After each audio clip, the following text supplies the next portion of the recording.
It's Red Eye Radio. Gary McNamara and Eric Harley talk about everything from politics to social issues and news of the day. Whether you're up late or you're just starting your day, welcome to the show from the Uniden America Studios. This is Red Eye Radio. All across America and around the planet, we are Red Eye Radio. I'm Gary McNamara. Thought Eric was coming in and about 20 minutes ago said can't make it. So had a chat with him yesterday. In fact, I even said, if you don't feel like coming in, don't do it. I mean, he tested negative and everything else. I said, if you don't want to come in, and he goes, no, I think I'll be fine. So we hope he's doing okay. He just said he just couldn't make it. He said, I won't make it through the entire show. So it's like, okay, take the whole weekend and then get back here Sunday night, Monday morning. So we hope that he feels better. But here we go. How is everybody doing? We're to the Friday show. What a week, huh? What an insane week. Oh, my God. Well, we know now that Kamala has the same opinion on Israel as Biden does, trying to play both sides of it.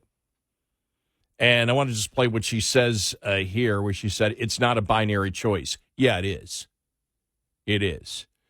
And when I saw this, I wish that Eric was here today, because that's one thing that he said from the very beginning. There's no middle ground here. There is no binary choice here. Either you're behind Israel after what happened, or you're pro-terrorist and you're anti-Semite. You're a Jew hater. It's that simple. And they know. Kamala Harris and Biden both know. Oh, and by the way, they re-upped they re-upped not having the sanctions against Iran, so Iran can again fund with billions of dollars the proxies of Iran that are attacking U.S. interest and attacking Israel. I mean, these people are just scum. They really are. And they're trying to play it both ways. Well, this isn't... Here, I'll just play what she said. Here we go. All right. It is important for the American people to remember the war in Gaza is not a binary issue. However, too often, the conversation is binary. I'm done right there. Go to hell. Seriously. Go to hell. This whole thing of, it's a binary choice. No, it's not. You're either pro-democracy or you're not.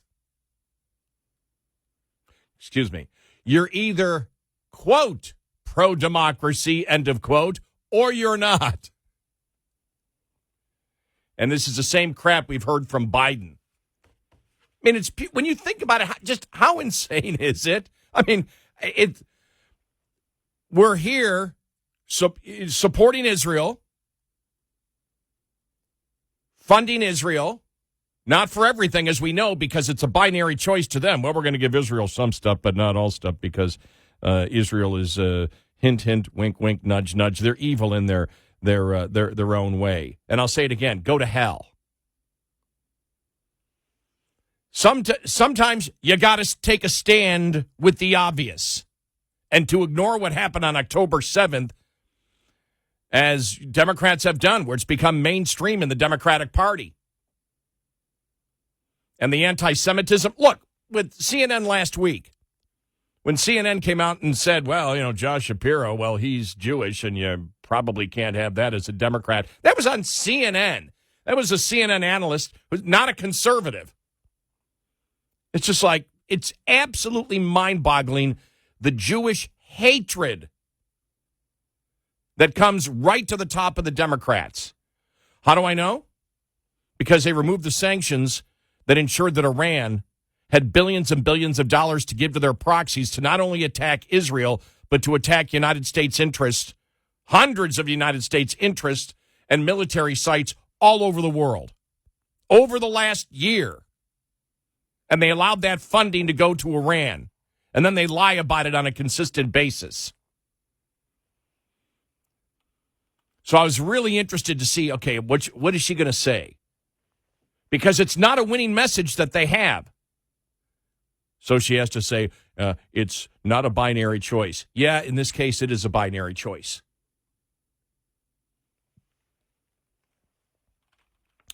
So there you go. There she kicks it off. Interesting looking at some of the polls yesterday. Oh, by the way, if you want to get in, you can take Eric's place.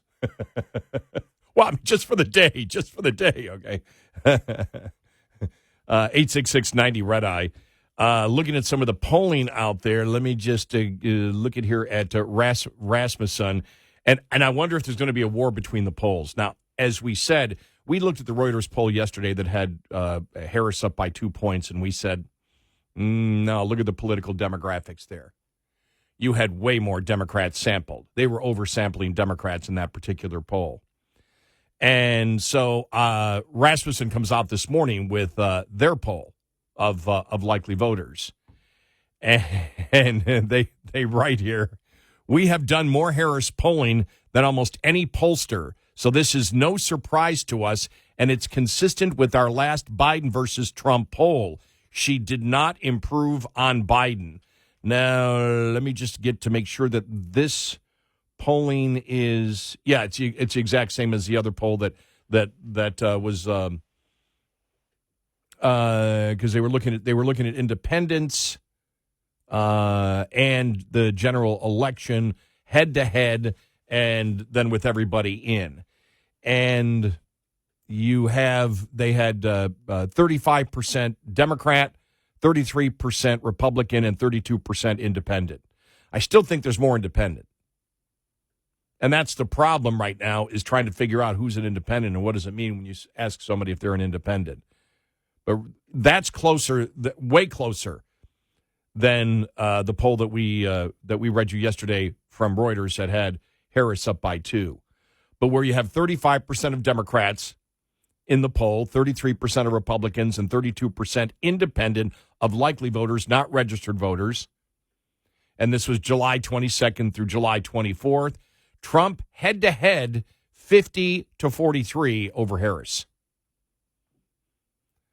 Others 4%. But it was head-to-head. It was basically Trump, Harris, or other. The fact that Trump reaches 50% in most elections would be significant. In this one, I don't know.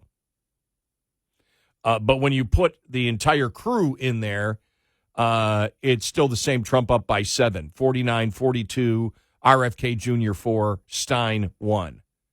And so that's what you're dealing with at that point. Let me just see if it's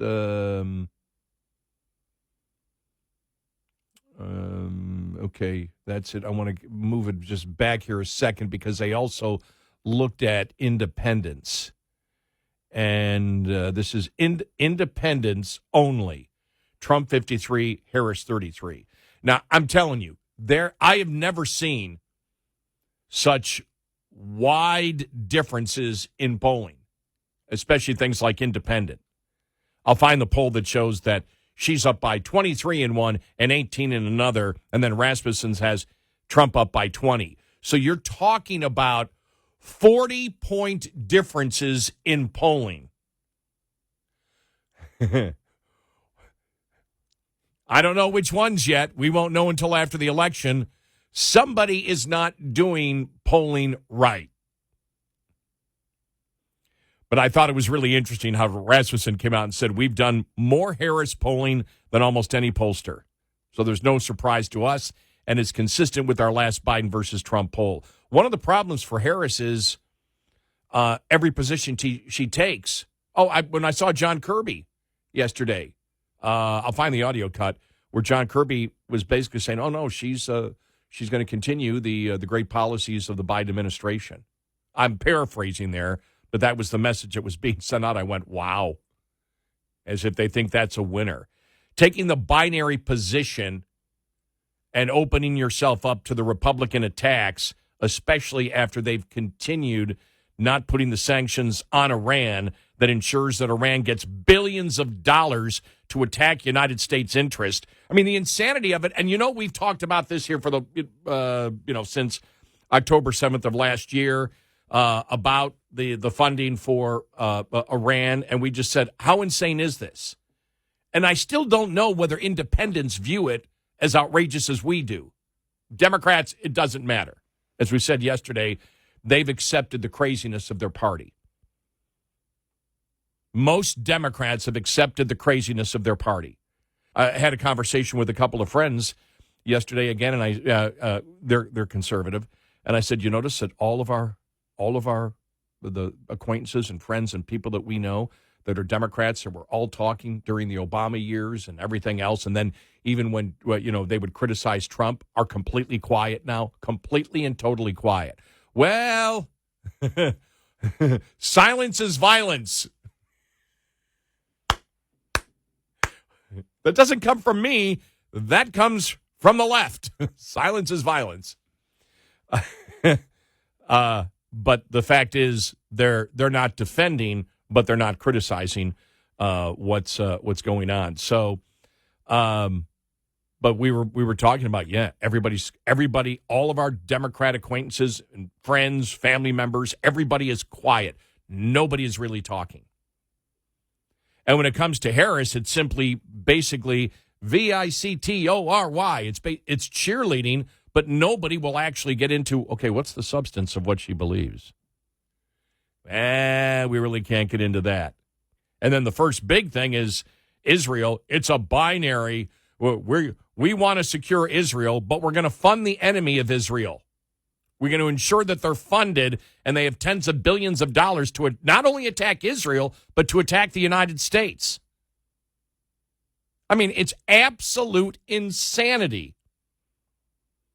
And so you're getting the same thing with Harris and with wait a minute.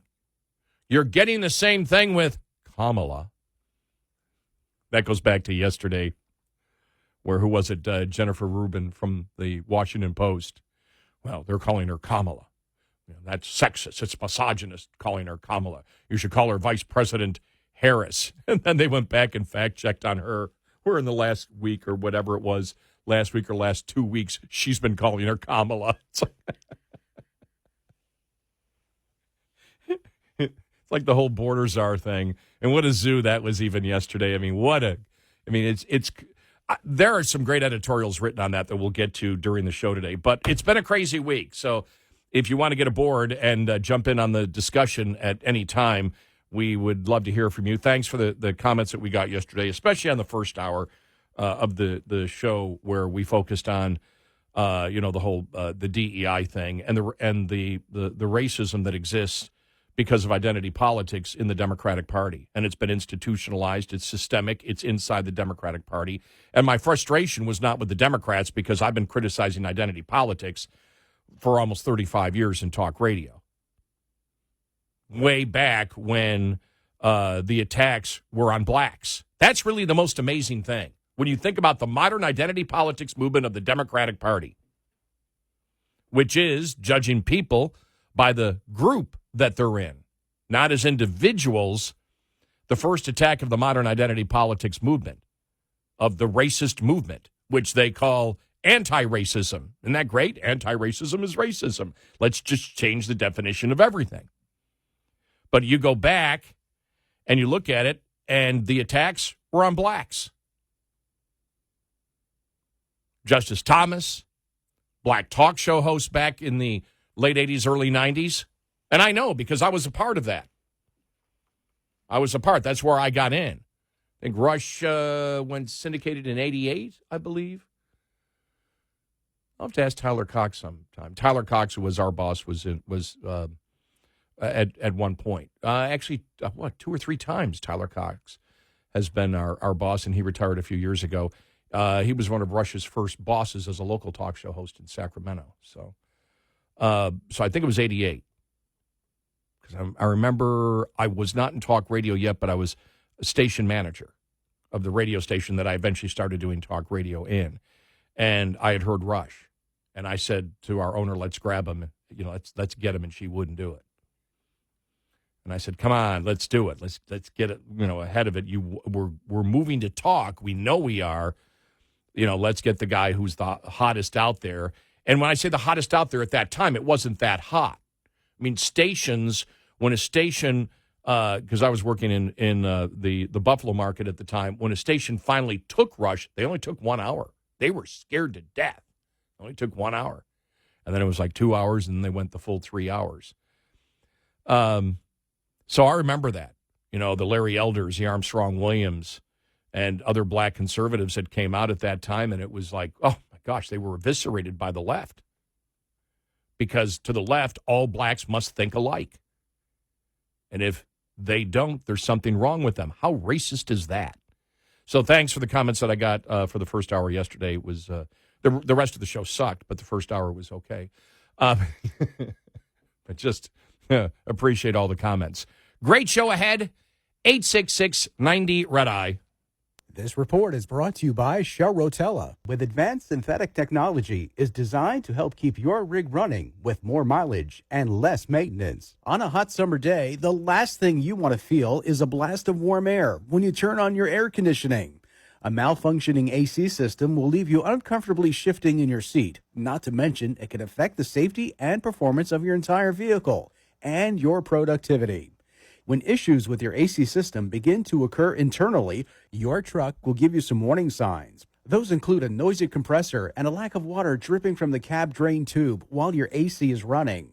If you experience either of these warning signs, you should have your AC system inspected by a professional technician immediately. Listen to your truck and invest the time now to avoid spending more time in the shop later on. Lines open for your calls. 866-90-RED-EYE on Red Eye Radio.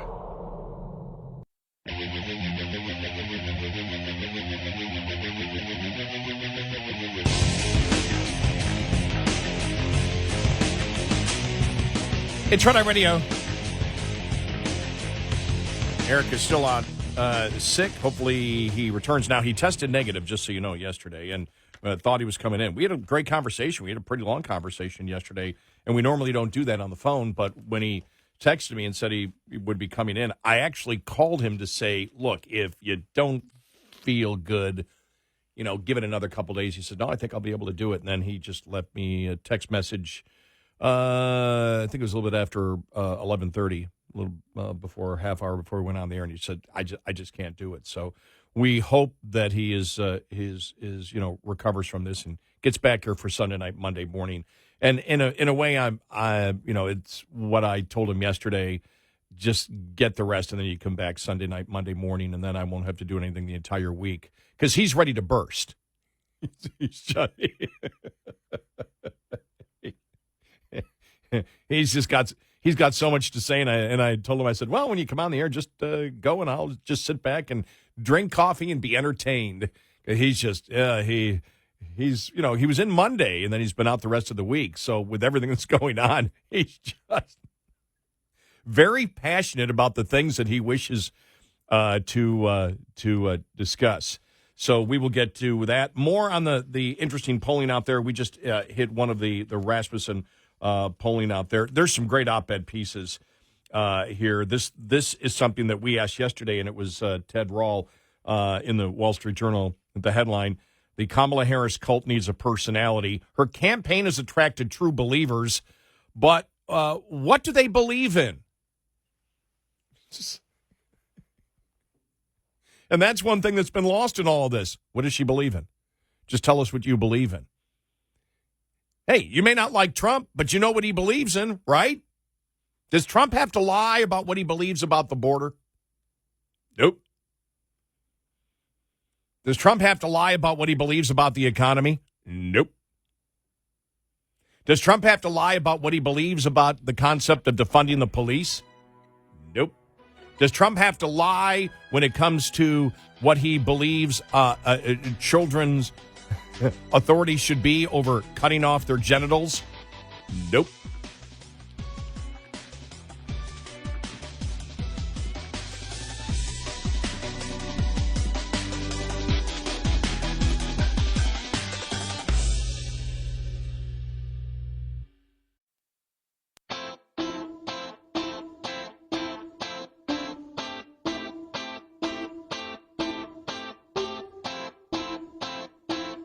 You're listening to Red Eye Radio from the Uniden America Studios.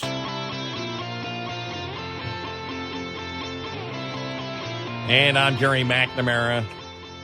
Well, we thought we might get Eric tonight, but at the last minute he called in sick again, not feeling well. So we're praying for him. Hopefully he'll be back, and I think he'll be back. I think he'll be fine by Sunday. Didn't test positive yesterday, just so everybody knows. Did not test positive. So yeah, I was just looking at the COVID numbers a little while ago, and they're not up that much. But yeah, no, I still I've never tested positive. I took 2 tests this week. I had them from like 3 years ago. I was like, I have allergies in Texas that I didn't have when I lived in other places of the country. And they were really bad this week when Eric told me, what made me think about it was I thought I had real bad allergy attacks. He said I took a test, and that's where I saw I was positive. Now, I didn't even know. I had to search for my COVID test kit. I had no idea where it was. And I said, well, I've been in the studio with him all the time. We don't have a big studio. This is not a large studio. So I said, I better test myself. So I tested negative. And then I think it was Wednesday. Yeah, it was Wednesday. I woke up and it was my allergies, and I had taken the allergy pill, and it was really, really, really bad. And this was when I woke up at 10 o'clock to come in. I think it was Wednesday. I don't know if it was, it was before yesterday's show. That's what it was. And I was just gone, and I went, oh, boy. Oh, no. And at that last second, the last thing I wanted to do was call Alan and say, I can't come in either. I've got COVID. And tested myself, and no, nothing. And then got a good night's sleep yesterday, and, when I got home, and got a good night's sleep tonight, I feel fine. And I've never tested positive for COVID, and everybody in the studio has. I forgot to ask Eric. This is either the 3rd or 4th time that he's gotten it. And so I'm just like, okay, tick, tick, tick, tick, tick. So just keep the fingers crossed. In other news, when we talk about Kamala Harris and her campaign so far, everything that she's promoting, and we've got an audio cut, which again is a lie, but it's amazing that when you see a new campaign start, because the campaign is only a few days old, and everything surrounding it is a lie. That the gaslighting even has been raised to another level. And we'll get to another topic where, again, she lies on it, and every Democrat will know that it's a lie. And it's a lie that they keep repeating over and over and over and over and over and over and over again. But expect this, expect that the gaslighting, because we're even above lies now. And the gaslighting is when something is absolutely self-evident. And they come out with the lie, and you know they're lying. Everybody else knows they're lying. The press corps knows that they're lying. All the politicians know that they're lying. They know that everybody else knows that they're lying, and they still tell the lie anyway, and then attempt to intimidate you that what you see as self-evident or what you know as fact is not fact, which is where the gaslighting comes in. It's the insulting you. It's the intimidating you. How can't you possibly see this? So it's not the lie. The gaslighting comes when they try to intimidate you from what you know is absolutely obvious. And so we'll get to another example coming up here in a little bit. But this is a headline. Top Jewish group fears a Harris presidency would be far worse amid rising anti-Semitism. Vice President Kamala Harris's weak condemnation of Wednesday's anti-Israel protest, absence from Israeli Prime Minister Benjamin Netanyahu's congressional address, and sympathetic rhetoric regarding Gaza shows the presumptive Democratic presidential nominee will be far worse partner for Israel than President Joe Biden. A Jewish advocacy group says, if you thought Joe Biden was bad on the issues of top concern for pro-Israel voters, Kamala Harris is far worse, said Sam Markstein, Republican Jewish Coalition National Political Director, told Fox News Digital in a statement. It took her a full day, and I believe they did this before she made the comment yesterday that what's going on is not a binary choice, Israel versus Hamas. Yeah, it is. I don't want to get into the language that I used before, but you know how I feel about that. If you thought Joe Biden was bad on the issues of top concern for pro-Israel voters, Kamala Harris is worse. It took her a full day to issue a weak condemnation of the pro-Hamas mobs that burned American flags and chanted vile anti-Semitic slogans at Jews in Washington, D.C., with zero mention of any concrete action she would take to hold them accountable. It should be easy to condemn anti-Semitism. The real question is what she will do to confront it, and her statement speaks for itself. Markstein added, clearly her priorities are not our priorities, and if elected, she can expect more of the same. Well, it's we still look. Netanyahu said it yesterday, because I got a message on Twitter. Someone saying, well, go figure. I mean, her Kamala Harris's husband is Jewish, and all I could think of is what we said a long time ago, months ago, and Netanyahu said yesterday, which is, well, okay, I don't understand it either, except chickens for KFC. I mean, it's absolutely mind-boggling. I can't figure it out. I do know this. We've talked about this for a very, very long time. And it all started with identity politics. And if you've heard the story before, just bear with me, because for all new listeners, I think it's important to set it up for them properly. With identity politics for years, I've been now as beginning of October will be a full 35 years in talk radio. And I was always found it interesting how I would take an opinion on something and the left would say, well, that's racist. I go, how is it racist? Explain it to me. And they couldn't explain it to me. But it was like, you're a racist, you're a racist, you're a racist, you're a racist, you're a racist, you're a racist. And it's like, but I'm not. Why, you give me the evidence, and they could never give us the evidence of it. And one day, Eric and I, this goes back a few years ago, said, oh, wow, the light went off in our head. We get it now. We assume that people think like we do and process thoughts like we do. You connect the dots. You're a critical thinker. Emotion doesn't lead you. Rage doesn't lead you. Not that you can't get angry when you see an injustice done, but the fact is, in order to get to that point of anger or rage, it really has to be justifiable. And so we were just always thinking, and we went one day, well, wait a minute, they're the party of identity politics. They judge people by groups. So this is how they think. And they're projecting their thoughts onto me. They judge people by groups. And this gets back to our identity politics discussion that we had yesterday.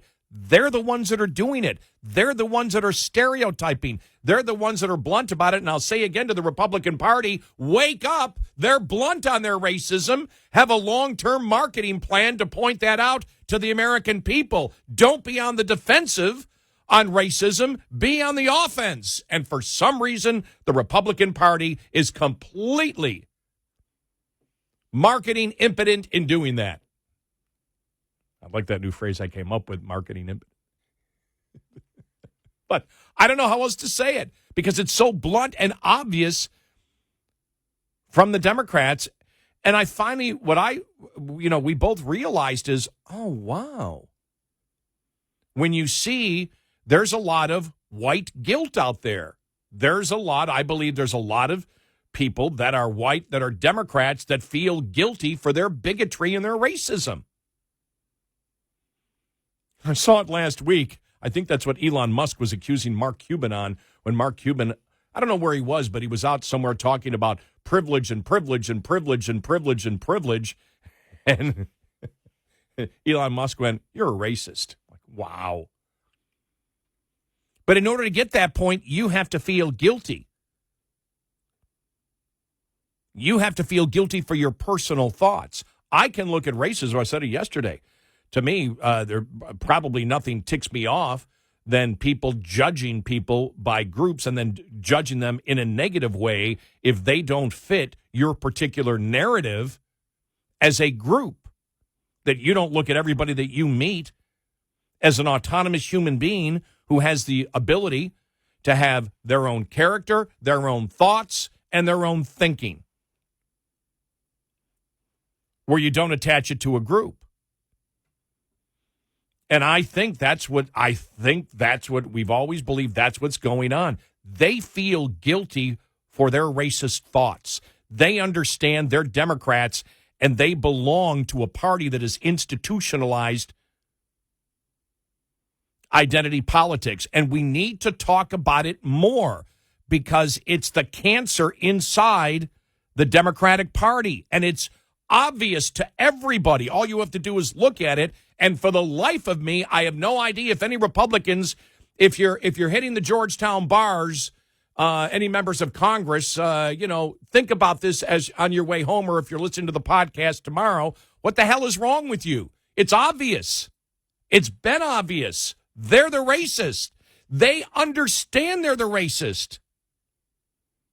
Bill Maher's talked about finally identity politics. He wasn't talking about it when they were going after conservative blacks, but now he understands you don't judge people by groups, you judge people as individuals. He sees it.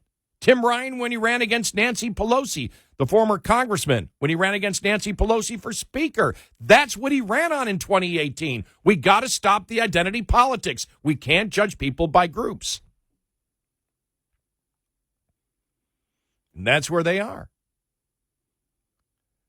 And so and with the anti-Semitism that you see today, same thing. As we said after October 7th, all you do is take identity politics and you add Jews. That's all they did. But when they did that, they expanded it to their pro-terrorist viewpoint. And then as Kamala Harris, well, it's not a binary choice. Yeah, it's a binary choice. It's Israel versus terrorism. And if it's Israel versus terrorism, it's the United States versus terrorism. And to have a government and a president and a vice president that is all for ensuring that Iran has the funds not only to attack Israel, but to attack U.S. interest is unconscionable.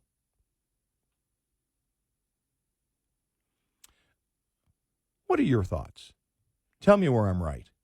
866-90-RED-EYE. Get in touch with Red Eye Radio, toll free at 866-90-RED-EYE.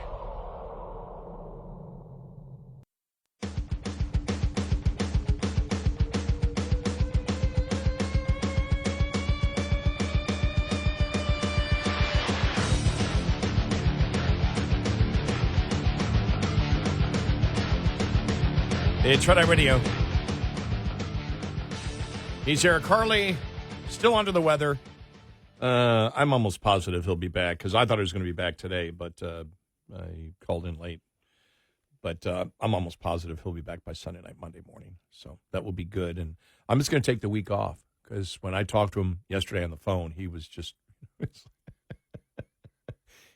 put it this way. He has a lot to say when he comes back. So I'm just going to sit back. Maybe I'll bring some beer in Monday, and I'll just sit over there with the beer in my hand and go, "Go, Eric."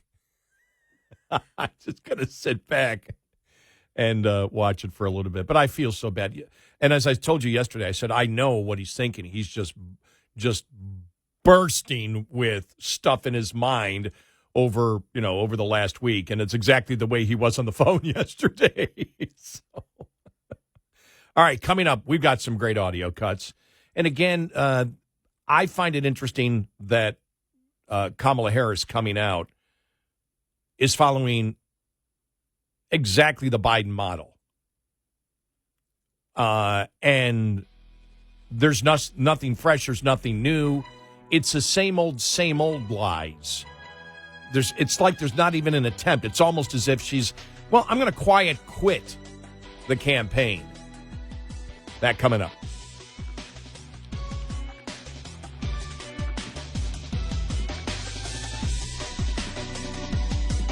Top of the Hour News is brought to you by House Products. Visit houseproducts.com. This is Red Eye Radio on Westwood One.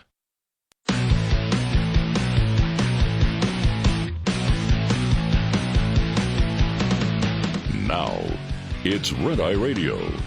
Gary McNamara and Eric Harley talk about everything from politics to social issues and news of the day. Whether you're up late or you're just starting your day, welcome to the show. From the Uniden America Studios, this is Red Eye Radio. All across the USA, we are Red Eye Radio. I'm Gary McNamara. Eric, still under the weather. I do expect him back Sunday night, Monday morning, though. Yeah, he tested negative yesterday, and I talked to him, thought he was coming in, but last minute he said, I just don't have it to come in. He said, I won't last the show. So we even talked about maybe, if you take the Friday off, then you're okay. And, last thing you want to do is come on in and if you're still not feeling well, make it worse, So he's taking care of himself, which is really good. One of the things that we've talked about is many times is the media. And, since the internet has come out, everything really has changed. Even a few years ago, people would call the show and say, well, you can't beat the media. The media controls everything, and Republicans can't win because of the media, that the truth doesn't get out there. And we've been fighting that for the longest time, saying, no, that's not true. It's changing. And unfortunately, I'm old enough to remember when there was only ABC, CBS, NBC, and your local newspapers that were all liberal. Now, they were very, in a subtle way, liberal, not like they are today, not the activists, but they were liberal. And so they had a great deal of influence by how they covered a story, if they covered a story. Now you have, with the mainstream media, it's just out and outright political activism. They're not even trying to be journalists anymore. We know that. It's obvious. You've seen that over the whole border czar debacle, which is blowing up in their face, by the way. It's not working. But I want to make sure I get some of this audio in that came out this week. This is on MSNBC. Just so you know that even people on the left know when we say, for example, the reason we don't get any argument, when we say, for example, look, it's just bizarre that, Biden the other night saying that he's leaving in order to protect democracy. It's like, no. So what you're saying is you are rejecting the 14 million people that voted for you. You've got the people that forced you out by saying you're going to get no funding. You're going to lose big time. You better get out. We're going to use the 25th Amendment against you. I saw Chris Coons out there. We'll find it where he's saying, oh, and he's such an honorable man for deciding to step down. And even Chris Cillizza from the Washington Post said yesterday, he goes, and he's as far left as you can get. He goes, what the hell are you talking about? He didn't voluntarily step down. He was forced out, and everybody knows it.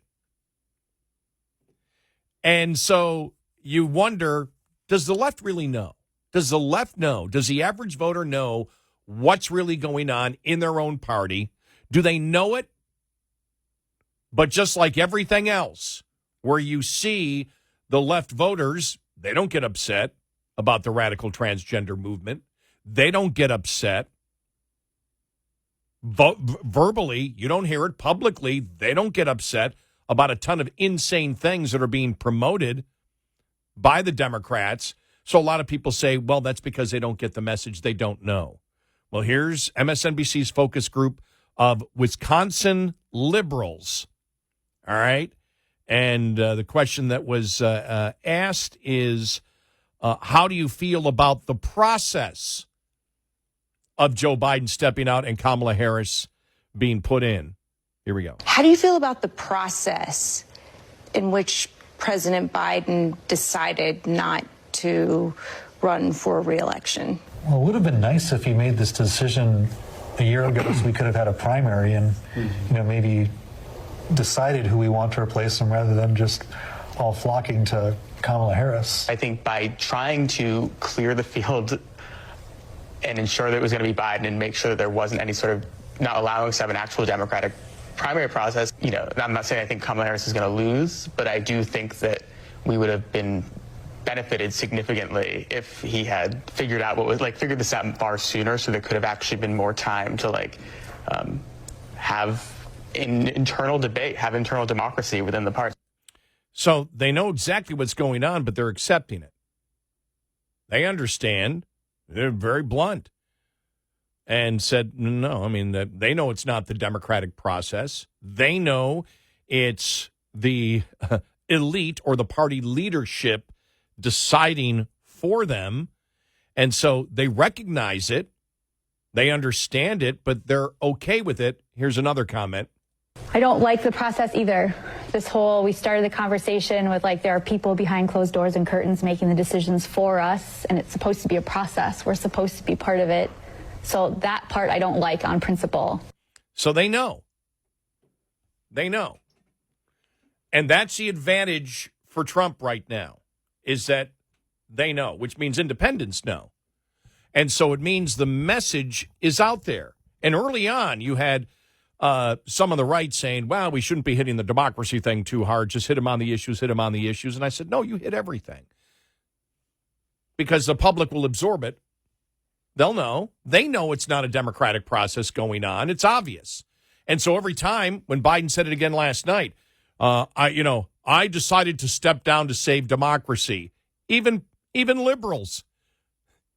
Even liberals in Wisconsin know that they're being BS. They know they're being lied to. They're okay with being lied to. They wish they weren't, but they're okay. They're not going to get too upset about it, as you see there. But they know. Without question, they know. Now, let's go to more of the political ads coming out there about Harris. And this is, again, another ad that starts out, great big, huge letters, meet San Francisco radical Kamala Harris, which is exactly what we said they should be tying her to California. Politically, you want to do that. You want to tie her to California and the radicalism of California. But what they do in this entire ad, again, is her in her own words. You don't need anything else. Just use her in her own words. You don't have to explain it. Just play it in her own words. Here we go. I am Kamala Harris. My pronouns are she and her. You're considered the most liberal United States senator. Well, actually, the nonpartisan GovTrack has rated you as the most liberal senator. Do you have any plans to visit the border? We are going to the border. We've been to the border. You haven't been to the border. And I haven't been to Europe. I am in favor of saying that we're not going to treat people who are undocumented and cross borders criminals. That's correct. That is correct. A lot of the signs at the rally you just held were people standing there saying, abolish ICE. Yeah. Is that a position that you agree with? We need to probably think about starting from scratch. So you support giving universal health care, Medicare for all to people who are in this country illegally? I am opposed to any policy that would deny in our country any human being public health, period.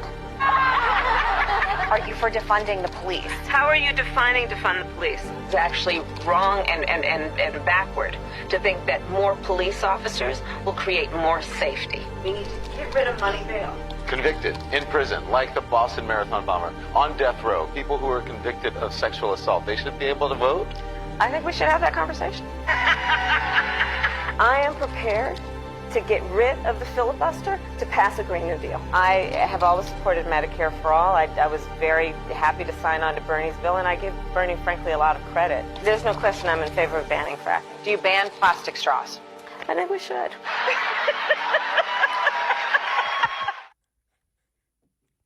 Effective use of her laugh. Don't make fun of it. Just put it in between the audio cuts that show her radicalism. Because what it does, politically, it comes down as if she's mocking you. Yeah, you can see. Is it taken out of context? Maybe a little bit.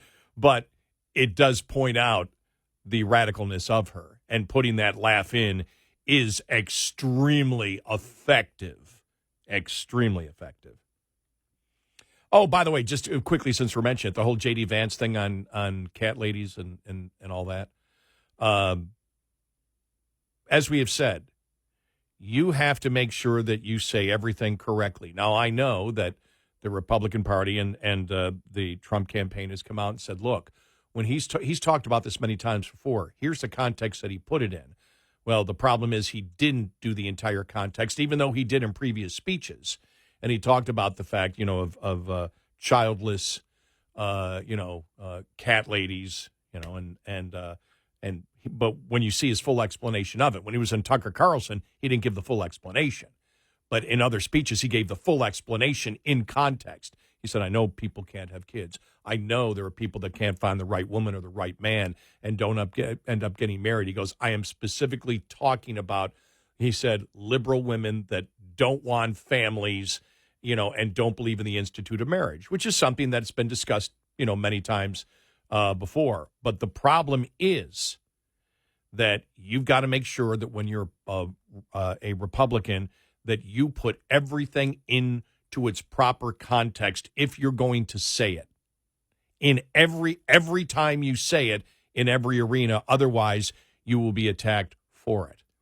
Now, I will say this.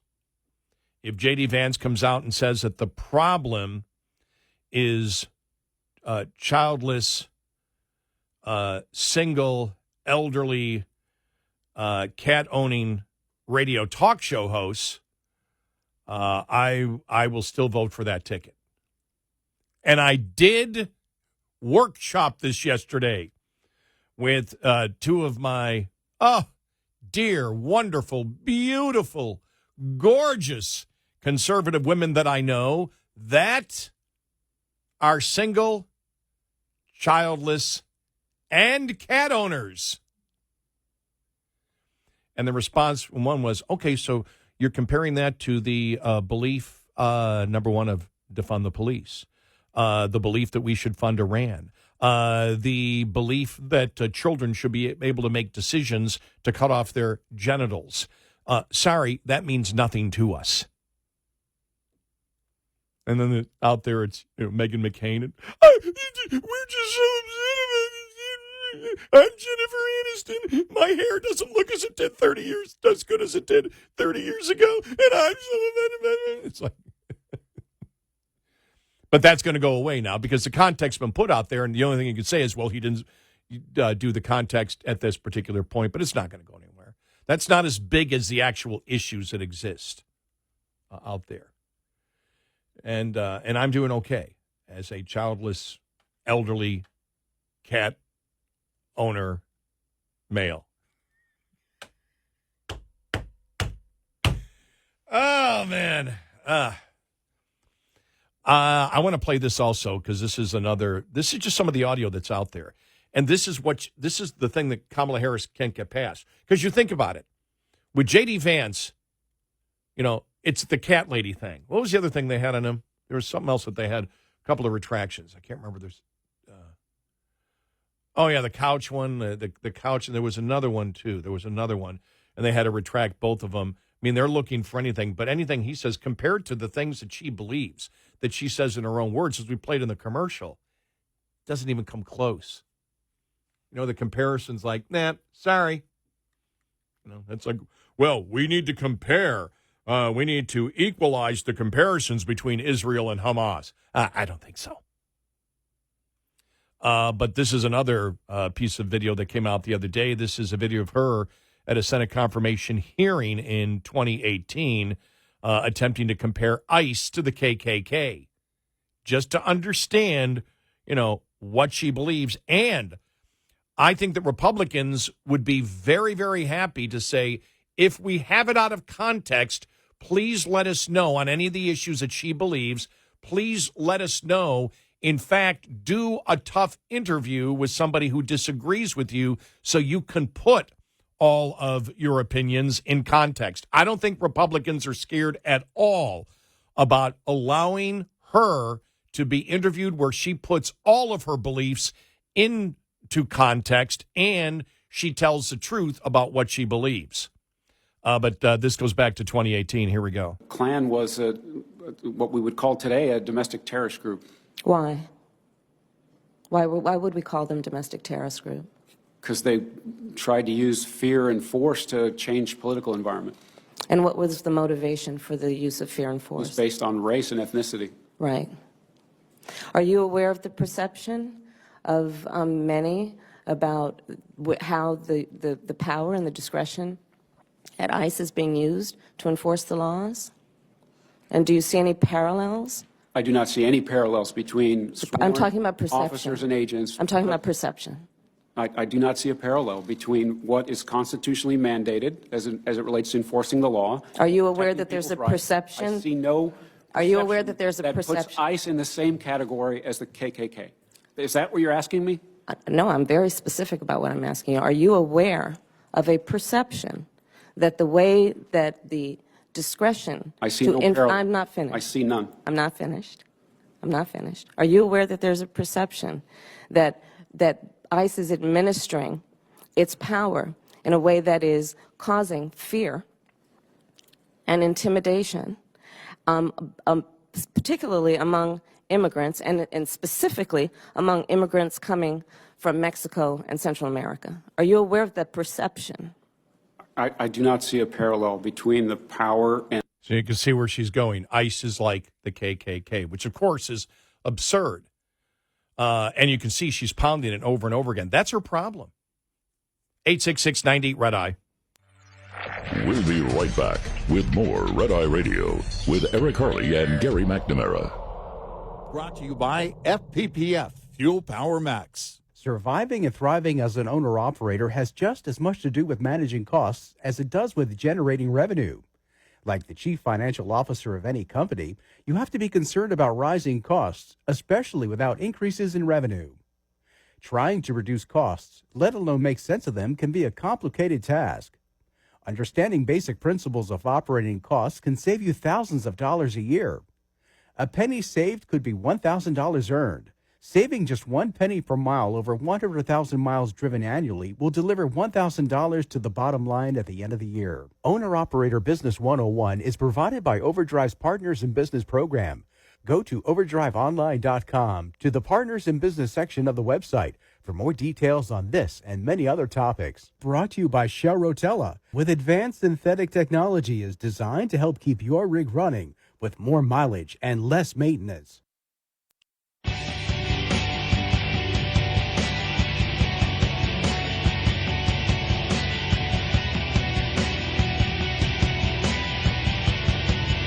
It's Red Eye Radio. He's Eric Harley, and I'm Gary McNamara. We'll get to some of your calls and comments coming up following the bottom of the hour. Yeah, the problem for Kamala Harris is, or for the Democratic Party is, I thought that if she polled very, very bad, and you can see the polls now starting to come out, and I knew she would start polling worse as the week went on and as weeks go on, because it's so obvious. She has been so blunt onto her radical positions that, boom, it's out there. People know who she is, and they know that she's radical. And you can sell the political point that she's more radical than Biden. And that hurts her. When you look at Jonah Goldberg, who is a never-Trumper, had this, my take, and this is when he played the ad of her in her own words. Harris should flip like a ninja and flop like a fish on a pier on nearly all of this. Own the flip-flopper charge. Who cares in the era of Trump? Go full Clinton.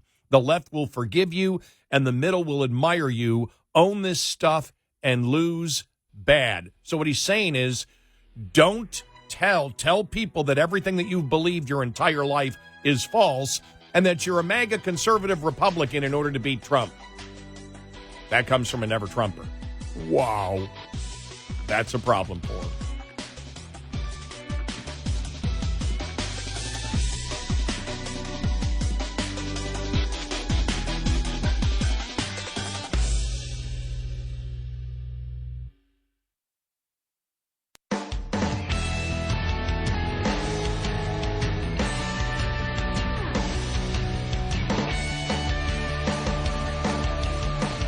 Get our Red Eye Radio app in your app store. Then listen at your convenience. Red Eye Radio. And he's Eric Harley, and I'm Gary McNamara. Eric's out again, hopefully back Sunday night, Monday morning. We shall see. I think he will be back. Let's go to you. We go to Sean in upstate New York. Sean, welcome. You're on Red Eye Radio. Hi, Sean. Hi, thank you for having me. It's a great show. I'm a new listener tonight. Thanks. My concern is that this election is not going to be on the policies. If it was, Trump would win the landslide. And I think Kamala is going to use the race card and the gender card, and she's going to get that large group of people that are immune to the policies because they have enough money that their life's not affected, or they're ignorant to the policies. And they're going to want to be part of history and vote not only for the first female, but the first black female president. Well, yeah, I mean, identity politics. That's what scares me. But that's pretty obvious. I mean, that's been the Democratic Party. Eric and I, Eric's not here tonight. If you're a new listener, my co-host is out sick. But back in 2008, when Obama was running against Hillary, we did a show where we asked just Democrats to give us a call and say, this is during the primary, and who do you support, Hillary or Obama? Every single call except one, the entire night, and our lines just lit up. Every single call did not mention one issue. Every single Democrat who called said, I want Obama because he's black. The next caller would be, no, we need the first woman. No, we need a black. No, we were blown away. It was all identity politics. And we kept saying, does anybody have an issue that differentiates them? And finally, one person called and said, Obama will keep us out of all wars, which of course he didn't, but that was it. And so identity politics, that's pretty obvious. That's what they stand for. That's what they're all about. In fact, the first hour of yesterday's show and today's show was really about, identity politics. And, that's where they stand. So, of course, they're going to use the race and the gender card. I don't believe it's going to stick. It's not going to stick because the one thing different about this election is what we have said over and over again. If you're a brand new listener, as we have said, and thank you, and hope you like the show, and stick around so you can hear Eric with me too, because it's a much better show when he's around. But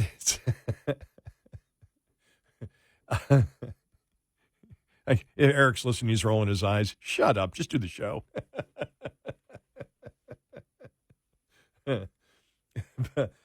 So identity politics has been a part of the Democratic Party, for the longest time. So that's obvious.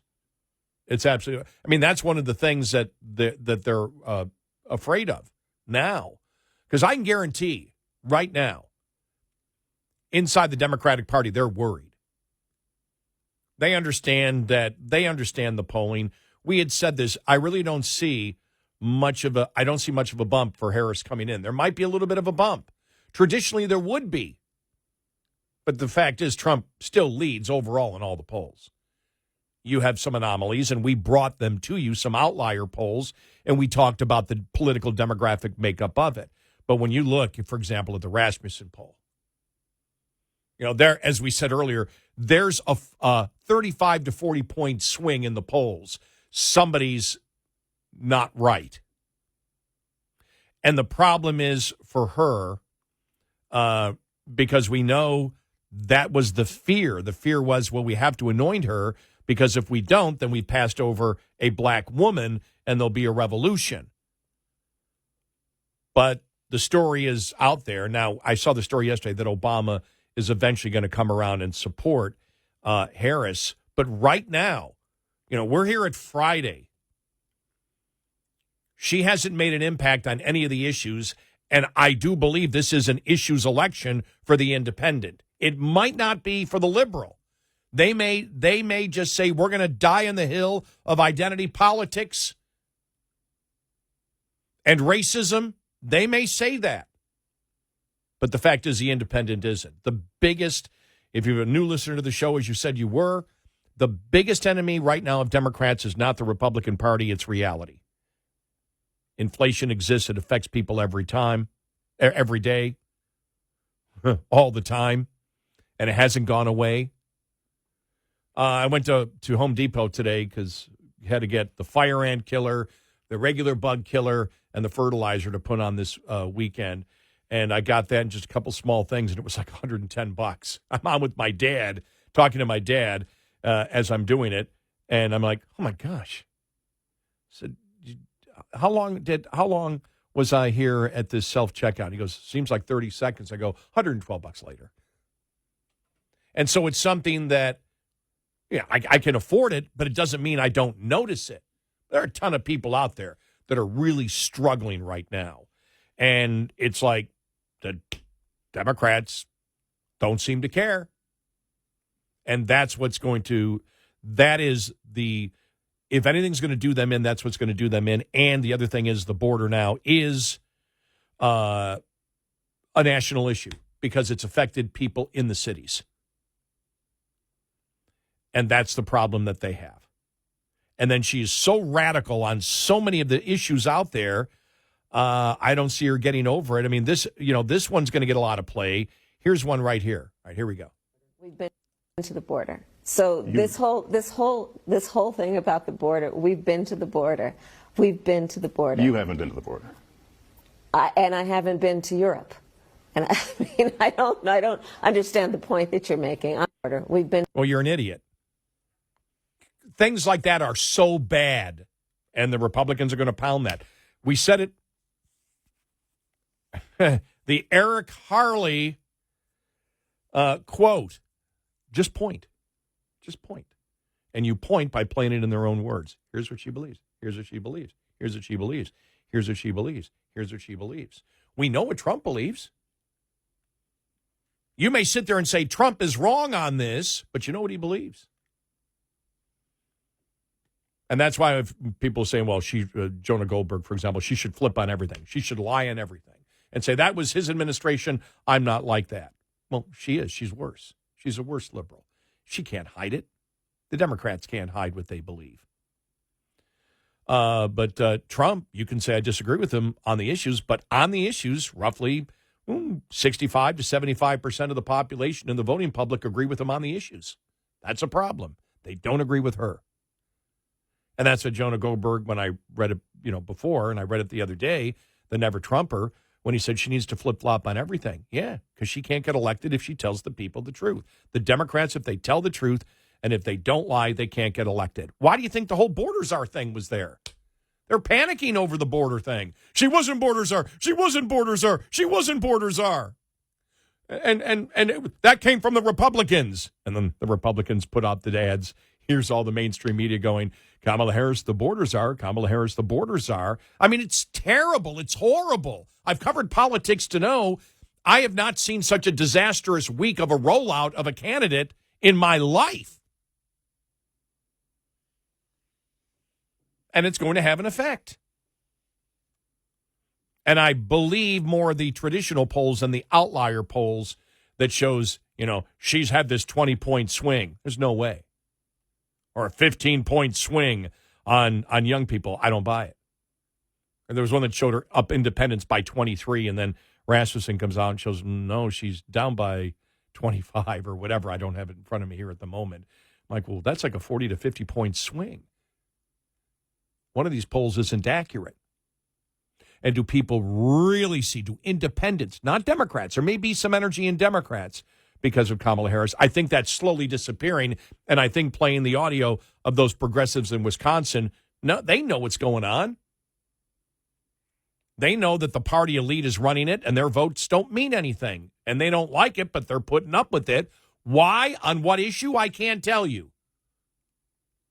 Well, you know something? I know that we're a party that doesn't believe in democracy, and we know that the party leaders are really controlling everything. But you know something? I want children to be able to cut off their genitals, and I'm going to stick by that. So I don't care if there's a democracy.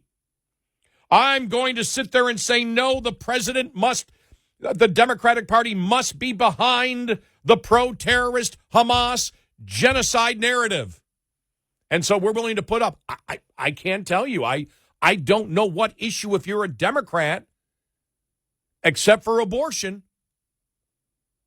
I don't know what issue is driving you to the loyalty to that party, because you know what's going on. Let us go to, let me see, John in Los Angeles. John, welcome. You're on Red Eye Radio. Hi, John. Hi, John. Hey, how are you? Very good. Nothing, bro. You're on the air. Yeah. All right, I got to let you go because you're not paying attention. We go to Anthony in Pittsburgh. Anthony, welcome. You're on Red Eye Radio. Welcome to the show. Hi. Thanks. I want to talk about the Hamas demonstrators, but before, you were asking something about J.D. Vance being attacked. Some politician was attacking him because he drinks Diet Mountain Dew. Oh, that was it. Yes, the Mountain Dew one. Yes. Okay. Yeah. I didn't even read the whole article because it just sounded so ridiculous. I moved on. You don't want to alienate the Diet Mountain Dew voter. So he backtracked on it. Yeah, I saw that. Was that Bashir? Or was it Bashir? Yes, the guy or Shapiro from Kentucky. Okay, all right. Yeah. So crazy times. Yeah. Hey, did any of those protesters get arrested that were defacing our monuments and tearing down our flags and all that? Or did they just kind of shoot them away? I believe some were arrested, but I know that the park police said they didn't have that. Why a lot more weren't arrested is they just didn't have the manpower there. I read that yesterday. That there were only 27. That there were only 27 park police there.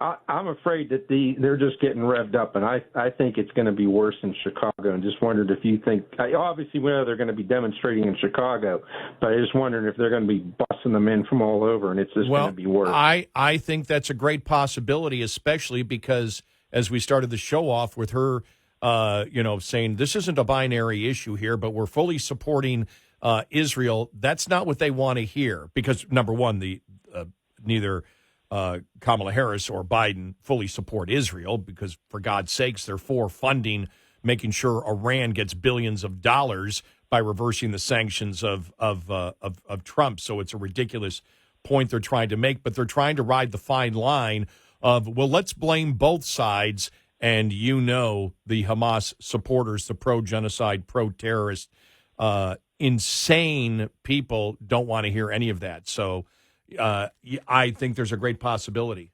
Yeah. 866-90 Red Eye. Coming up, more with Gary McNamara and Eric Harley. It's Red Eye Radio.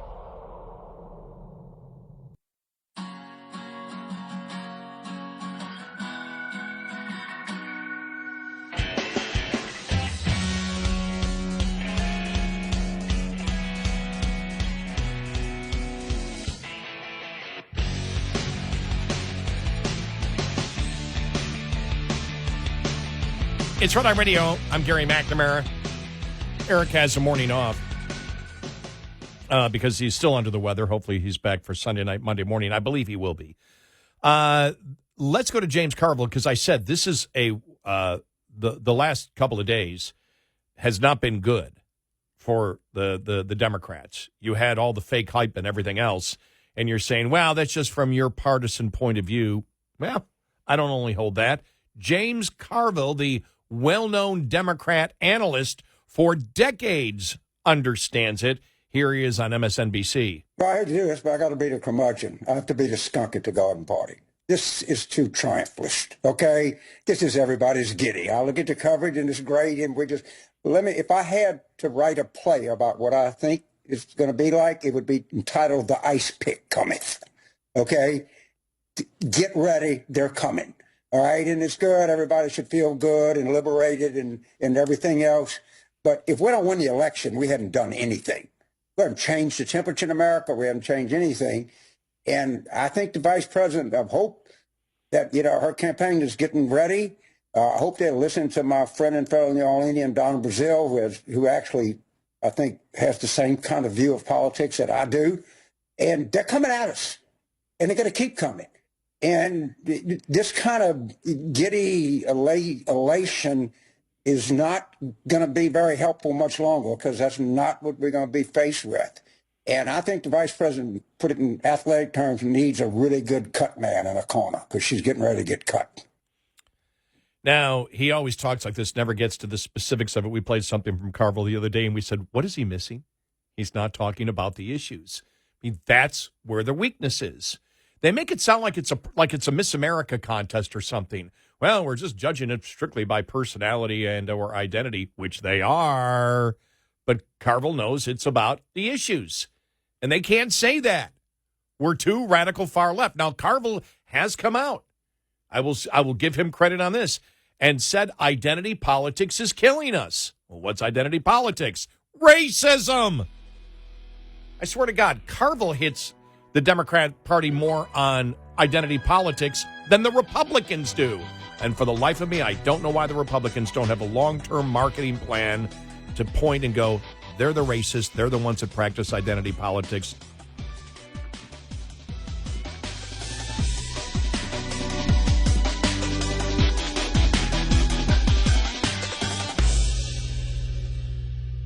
This is Red Eye Radio on Westwood One.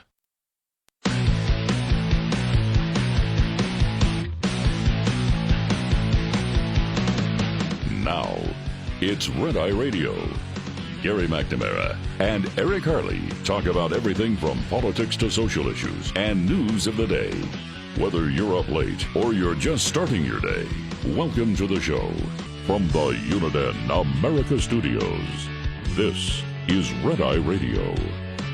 All across the USA, we are Red Eye Radio. I'm Gary McNamara.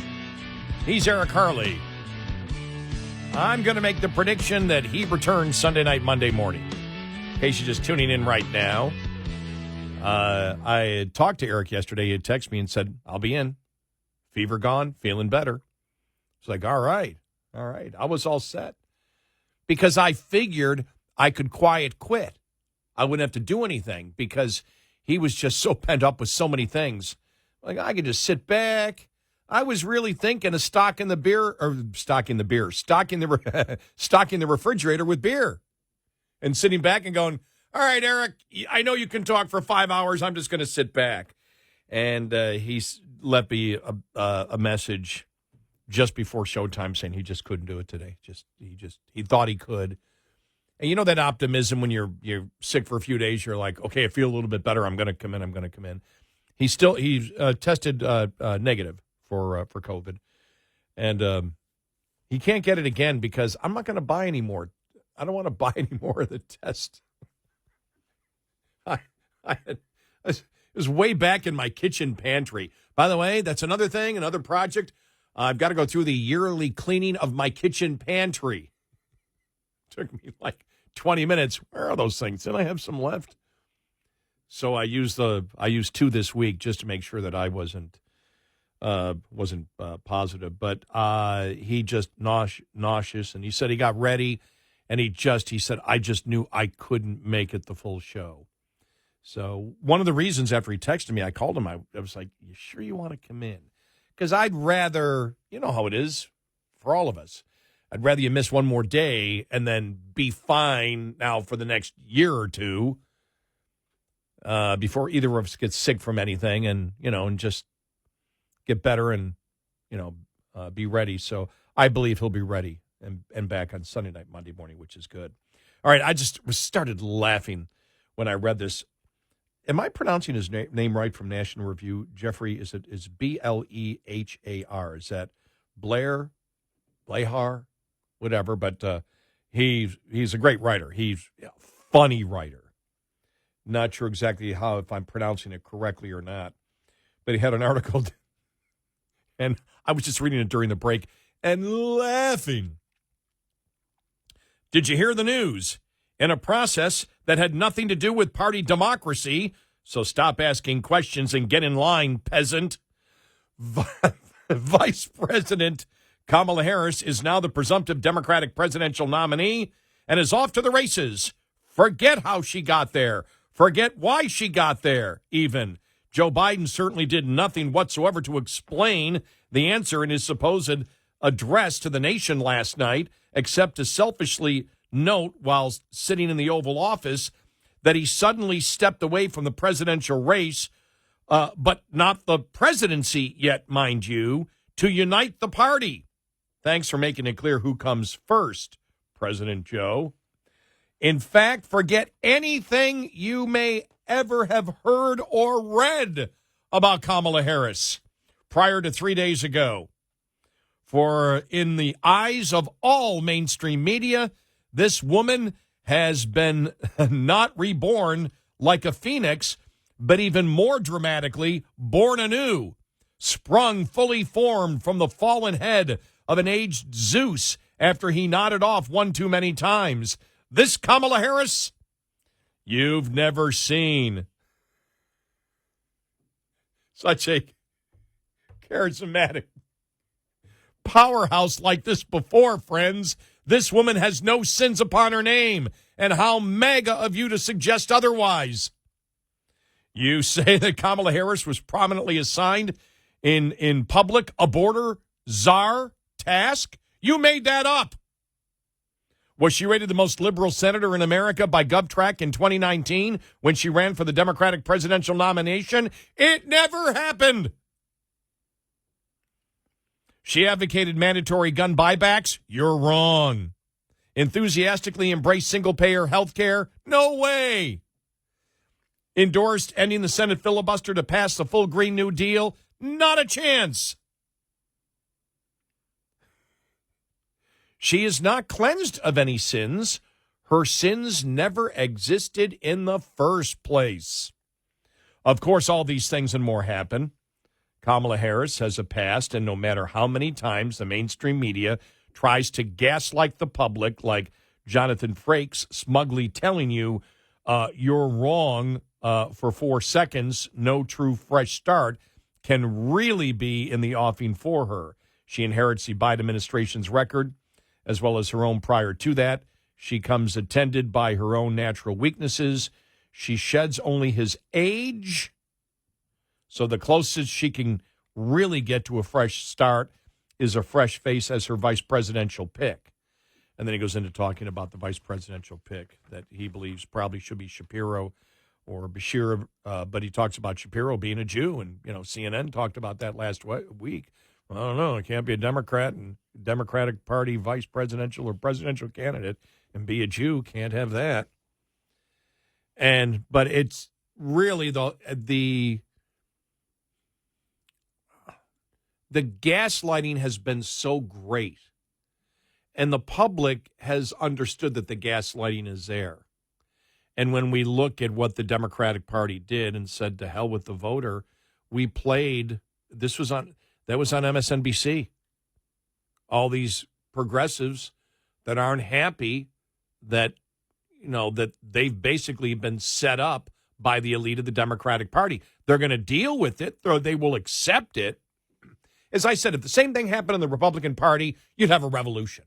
People would be furious. I mean, it would be utterly a madhouse. But they understand. Democrats understand. Because earlier this week we said, well, you could read some political pundits on the right were saying, well, don't bring up the democracy thing too much. Why not? Why not tell the truth on everything? The whole DEI thing. We had a great discussion on that yesterday. DEI is the new N-word. How? Republicans didn't come up with it, and that died real quick. That died because they're the ones that came up with it. And we tore that apart yesterday. We said, excuse me, you're the party of identity politics. You judge everybody by groups. You don't judge people as individuals. That people in particular groups must think the same way. Oh my God, how racist is that? We all know it.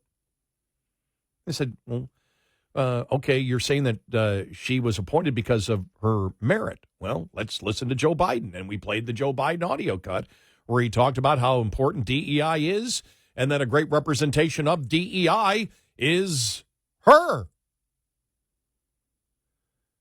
And it's like, you can't have it both ways. You can't say, there's meritocracy and then there's DEI.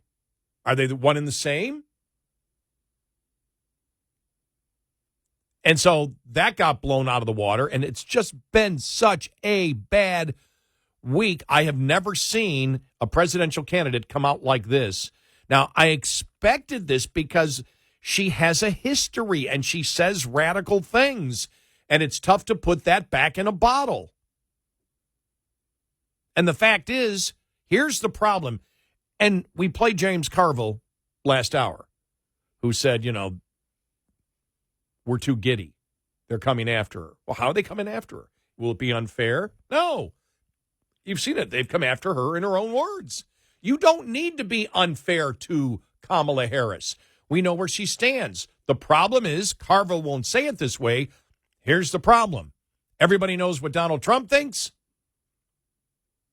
And 2/3 of America agrees with him. Most people know, who pay attention, what Kamala Harris thinks, and they will know in the next month how she thinks.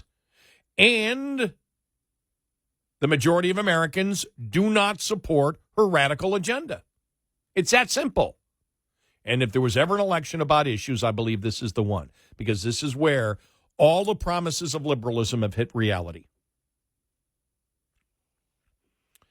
As you've listened to the show before, the Democrats' biggest problem is not Republicans, it's reality.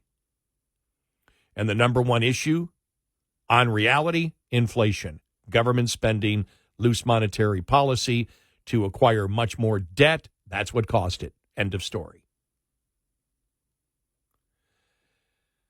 Now, the line continues. And like I say, they're blatant lies. Here's Harris talking to the teachers union. You ready for this? And this is such a big lie that has been fact-checked hundreds of times. It doesn't matter. She's doing the same thing as Biden, repeating the same lies over and over again. Here it is. Book bans in this year of our Lord 2024. And on these last two issues, just think about it. So we want to ban assault weapons, and they want to ban books. Is that true? Because what's the impression? That Republicans wish to ban books from adults. Is that true? No. What is that issue about? And this is where the pervert in her and other Democrats come out. And we've stated this many times before. They're purposely saying that they're book bans instead of age-appropriate materials for children. That the Republicans and conservatives don't believe that schools and the state should be providing sexually explicit material to children, you perverts.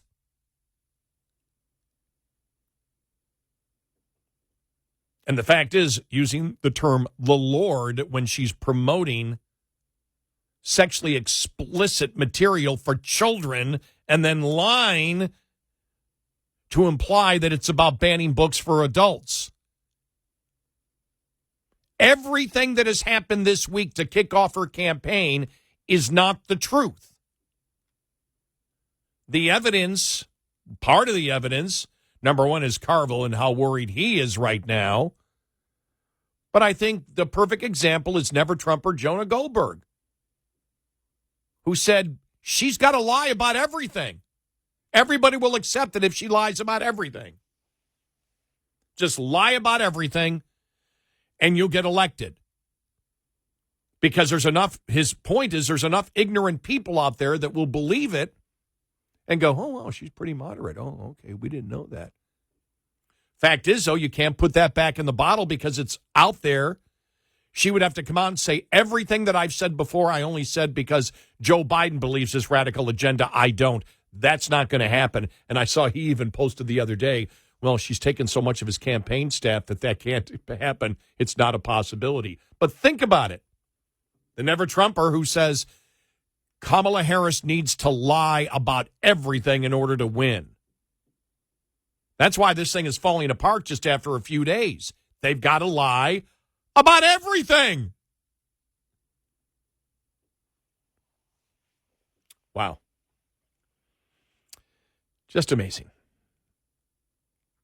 More audio coming up. You know, we played the audio on MSNBC. Liberals in Wisconsin, they know what's going on. They're accepting it, but they know what's going on. They know the democratic process isn't being followed. They're a little upset about it, but they don't care. They just want the win, but when the doubts come in as to whether she can win, and that's going to happen very quickly, I believe. We'll see what they're thinking then. But even on CNN, I got an audio cut from CNN and what they're discussing right now. Whether you want to say border czar or whatever, that stupid argument of semantics that went on CNN yesterday, just pounding on her and the border. She's a radical, and she's talked too much. And the internet exists, and YouTube exists, and X exists, and isn't being censored by the Democrats anymore. 866-90-RED-EYE. Get in touch with Red Eye Radio, toll free at 866-90-RED-EYE.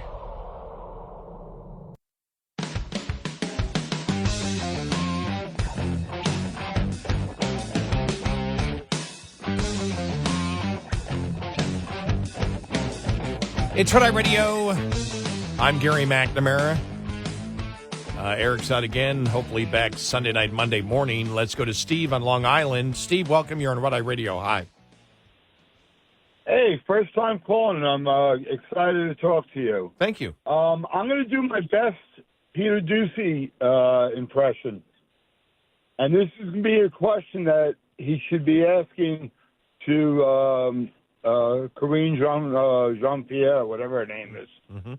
The question is, if you claim the administration inherited a broken immigration system, unprecedented illegal migration, if Kamala is not, nor ever was, the border czar, are we to believe that President Biden and Vice President Harris never saw the need for a border czar?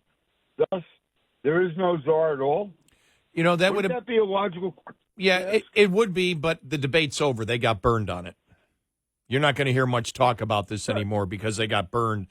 They got burned so big on it. And, you know, really, when it comes to Karine Jean-Pierre, I mean, she'll be asked questions, but she's already starting to say that you're going to have to ask the campaign about it. She's just not going to answer questions anymore. It's going to be for example, let me give you an example. It's going to be things like this that you see. Let me just find it here. This is on CNN yesterday, and Lee Zeldin was on. He ran for governor of New York, remember, lost, but did way better than anybody ever expected back in 2020. Here he is on CNN. And the statement is not saying that there's not going to be a debate. We're going to finalize the debate. I've covered details. Trump for a long time. So, this is Trump backing out of the debates for now. As far as the polling goes, I mean, we're talking about a tight race. And it's about getting your people out to vote on Election Day. As far as a substantive debate on the issues, for the people who care about the border, Kamala had a very important role inside of this administration with regards to the border policy. And from day one, the moment that they came into office, they stopped construction of the border wall. They ramped up catch and release. They got rid of Remain in Mexico. They got rid of Title 42 without a replacement. Kamala Harris was the person who was comparing ICE to the KKK. She wanted to defund ICE. She says coming into the country illegally is not a crime. And all of this is her record that she has to own. And when it's pointed out that she was the most liberal senator on GovTrack in 2019, then GovTrack gets rid of the website. When a reference is made about how she was the border czar, which was all over media, then all of a sudden it gets wiped out. And the same reporter in Axios who wrote the story in 2021 saying that she was the border czar is now writing a story saying that she was never the border czar. There you go. Oh, did you hear? Because of the Trump letter. And the Trump letter is basically saying, look, we don't know if Kamala Harris is going to be. We have no idea what the Democrats are doing. We don't know. And this was the debate that we had with Joe Biden. This isn't going to be with Joe. So we're willing to do it. He has said multiple times he's willing to debate. Look, Trump wants to debate her. The Democrats don't want to debate. They actually don't want to debate because they can't defend the issues. They have to lie. She can't defend the issues. She's incapable of defending. She can say the issues. She can't defend them. The American public doesn't buy into it. So, no, I don't believe that Trump is scared of debating her at all. In fact, he's probably looking forward to it. He's playing a political game, which he should play. That the Democrats, I don't know if Kamala Harris is going to be the nominee. They may change again. Who knows? Yeah, we're willing to debate. He even said, let's do it on Fox. So they're desperate out there. You heard her go, well, Trump this shows that he doesn't want to debate. No, he's already said he wishes to debate, wishes to do it on Fox. Fox put through the invitation. Kamala Harris said, well, I'll do the one with Stephanopoulos. He's like, nope, sorry, that was with Biden. We renegotiate. They've got nothing.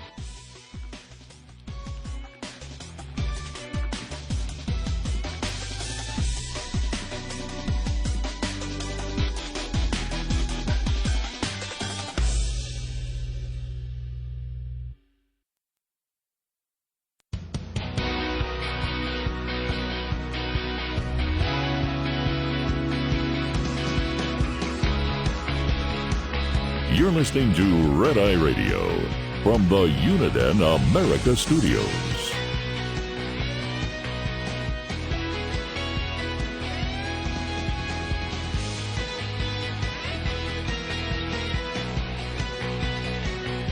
It's Red Eye Radio.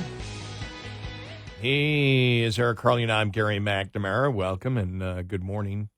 Download our Red Eye Radio app today, and you can listen when and where you choose if you can't listen live overnight. Just looking at some of the polls out there. In fact, let me get back to where I was before with get the Real Clear Politics average for the president, which is now moving, for the former president that is now moving back to favor him more. And okay, I'm just trying to find. Hang on, I'm having problems with my computer here. Here we go. This is let me see, a New Hampshire poll for just New Hampshire. Harris 50, Trump 44. General election polls. New York Times, Siena, Trump 48, Harris 47. Arizona, The Hill, Emerson, Trump 49, Harris 44. Georgia, The Hill, Emerson poll 48-46. Michigan, Trump 46-45. Pennsylvania, Trump 48, Harris 46. Wisconsin, Trump 47, Harris 47 as of right now. If you add, and that's head to head. If you go with all the candidates, which is still so stupid that they're still doing that, but then again, I'm stupid for reading it, right? Let's go. Let's go to everybody who's in. Arizona, if you count everybody, Trump plus 8 in Arizona. Georgia, if you count everybody, Trump plus 3. Michigan, if you count everybody, this is Hill Emerson, tie. Pennsylvania, If you include everyone, Trump +2. Wisconsin, if you include everybody, it's a tie. So that's where we are right now. If you look at Rasmussen now, Rasmussen, the general election, has Trump up by 7 if you include everyone. He's up if it's head-to-head or if you include everyone by 7. So that's pretty huge. And we looked at the I don't have it in front of me here because the other polls just have come out and I haven't seen their political demographic makeup, but the political demographic makeup for the Rasmussen was closer to what I believe it actually is. They had 35% Democrat, 33% Republican, I believe, in the poll, and 31% independent. Probably should be a few more points independent. And the Democrats are always oversampled, even in the Rasmussen.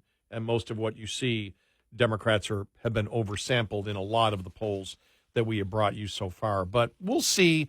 Again, I do the polls just because we look at the overall direction. Trump ticked up in the overall average because the polls are showing him doing a little bit better. I would say September we'll know.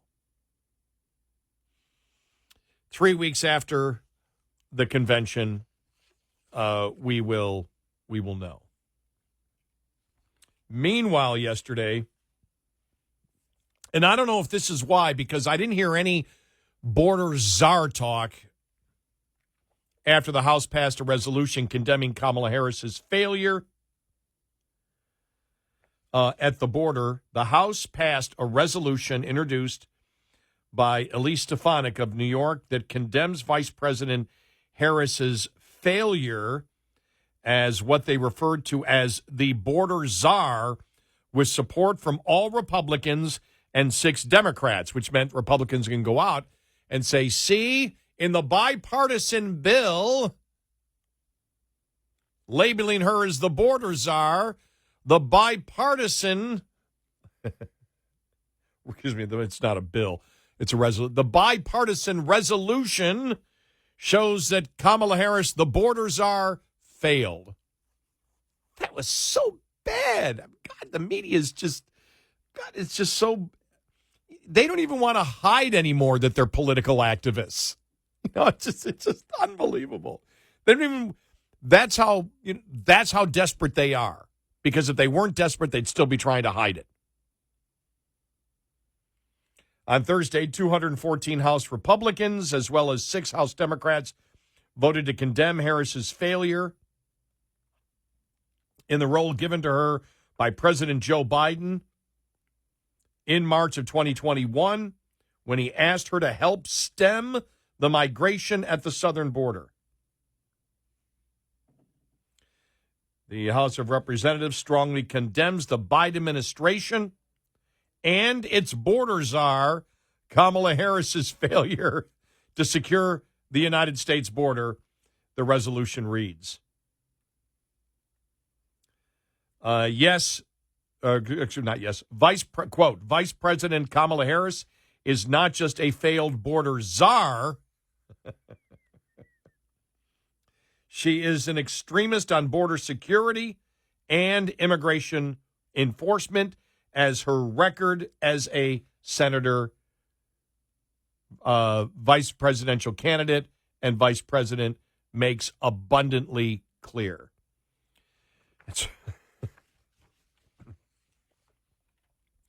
As we said yesterday to start off the show, it's like, well, technically she's not a czar because she's not a president of Russia before 1917. Oh, wait a minute. There's 2 definitions, and the second definition is somebody who is appointed to a task in the, by the government, appointed to a task in the United States and UK. And the term czar was used during started during FDR's term. Then you had Bill Bennett, who became the border czar during President Bush's, Herbert Walker Bush in his term. And then Obama was using czars like crazy. And then we know we had the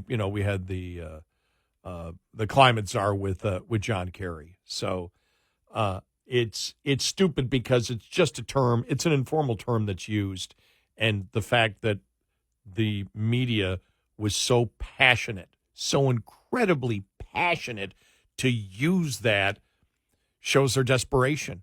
It shows they're panicking, and they should be panicking. They picked a horrible candidate. I don't know who's a new candidate, who's a great candidate for them, because for the most part, they all believe the same thing. You know, I was reading, where was it? An article I read yesterday that was it from Forbes or whatever? Here's how Kamala Harris can come to the middle. She needs to talk about education, and she needs to talk about, you know, how to reform education and how to reform you know, what's going on in school districts, and she should consider school choice. What are you people? Is everybody doing acid? What are you talking about? She's speaking to the unions, talking about how the Republicans want to ban books in general, as if Republicans want to ban books for adults. And we know it's not the case. We know that they wish to have age-appropriate material. They don't want to be teaching racism to kids, as the left wishes to do. And they don't want sexually explicit materials for children.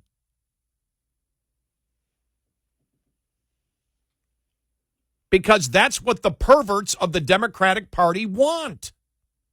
And she's one of them. And she lies about the Republican position on it. I really find this amazing because this was a reboot. This was the Democrats' chance to reboot. And it's like, how do you do it? How will they eventually, what's going to happen to the Democratic Party if they continue to, number one, promote policies that the American public views as crazy? How do they do it? How do they do it? Where does the Democratic Party go when they're a party of victims and oppressors? And we've seen it. It's slowly happening to AOC. AOC's been rejected by the Democrat socialists. They said, we don't want her here anymore because she isn't pro-terrorist enough. She's only pro-terrorist. She's not pro-terrorist to the 10th power. I mean, it's completely insane, but when you run on identity politics and your whole party is based, and we've talked about this before, we've studied politics here for decades. And one thing you know, and that you see Trump doing this, you see the Republicans doing it, you need to unite people based on issues. On issues. On what you can do to make their life better. And that's not the Democrats. They don't wish to unite. They wish to divide. You cannot be a political party and divide forever. You can do it for a while because you represent the victims. It will work for a length of time. We represent you, you're the victim. But then the victims eventually become the oppressors because you keep trying to find more victims. And when you try to find more victims, then some of the victims that you had before become the oppressors of the new victims. And you keep dividing and dividing and dividing and dividing and dividing. And the whole thing is politics is to unite people behind certain values. Heck, the purpose of our republic is to unite people on values. Values and issues, where we go. And we talked about this yesterday with the Republican Party. Look, I know that and sometimes we've had disagreements. But our disagreements are not on the overall umbrella issues.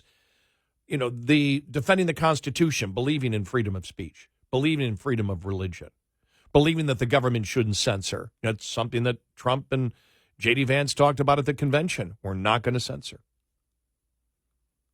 Government shouldn't be censoring. We're not going to do that. Democrats wish to censor.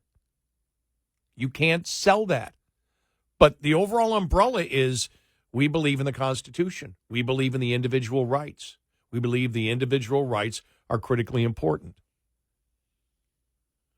Where we disagree is how to get there at times. And that's why even at the convention, it's like, look, we agree on 70 to 80% of the we agree on the overall umbrella issues. It's how do we get there? And that's why I said if Trump gets in and Vance gets in, we'll probably have some economic disagreements, as we had before with Trump. Luckily, Trump went more our way, and so those disagreements became less. Now he wishes to double down on what he didn't do in his first administration, and it's like, okay, if he does that, he's going to get flack from us. But I believe Trump wants the same thing as we do. I believe J.D. Vance wants the same thing that we do. I don't believe Democrats want the same thing that we want, and that's why it's hard for them to unite on anything. And now that it's obvious, the MSNBC focus group of liberals in Wisconsin, they know what's going on. They said it. And it's not a democratic process that's going on there. So they know it. So they've just lost that one. And we had said that earlier. Biden was already down to Trump 11 points on which president would protect democracy more. And now even liberals know, okay, this isn't a democratic process. It's the people. It's the elite people. It's a few people picking who we're going to vote for. They know it. They've lost that issue. I mean, what's the issue besides abortion that is still 50-50? But what issue do the Democrats have a majority of people backing? It's really amazing. The most amazing thing is how quiet the Democratic voter is. And I had that conversation with my buddy yesterday. All of our Democrat friends and people we've known for years that were very vocal during the Obama administration and during Trump's, first run, completely quiet. They just don't talk. They don't say anything. And you wonder what's in their minds. What are they thinking right now? If you want to get in, love to hear from you. We do have a line open, 866-90-RED-EYE. Get in touch with Red Eye Radio, toll free at 866-90-RED-EYE.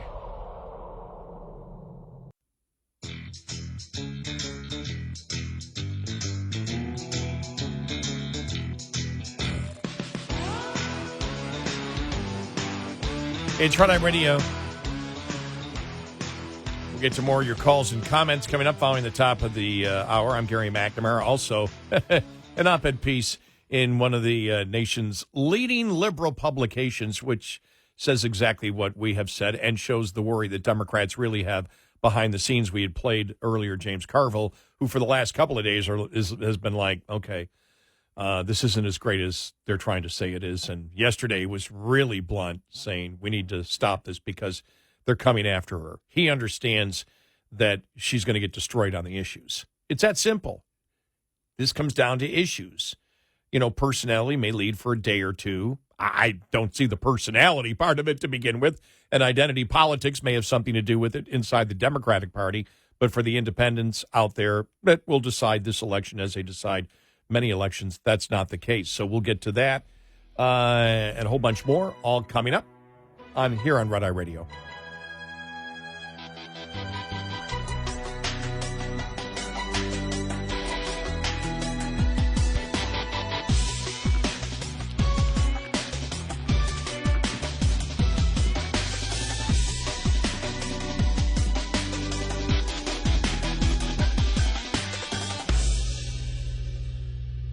This is Red Eye Radio on Westwood One.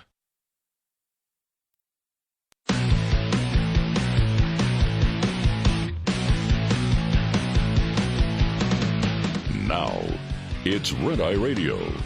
Gary McNamara and Eric Harley talk about everything from politics to social issues and news of the day.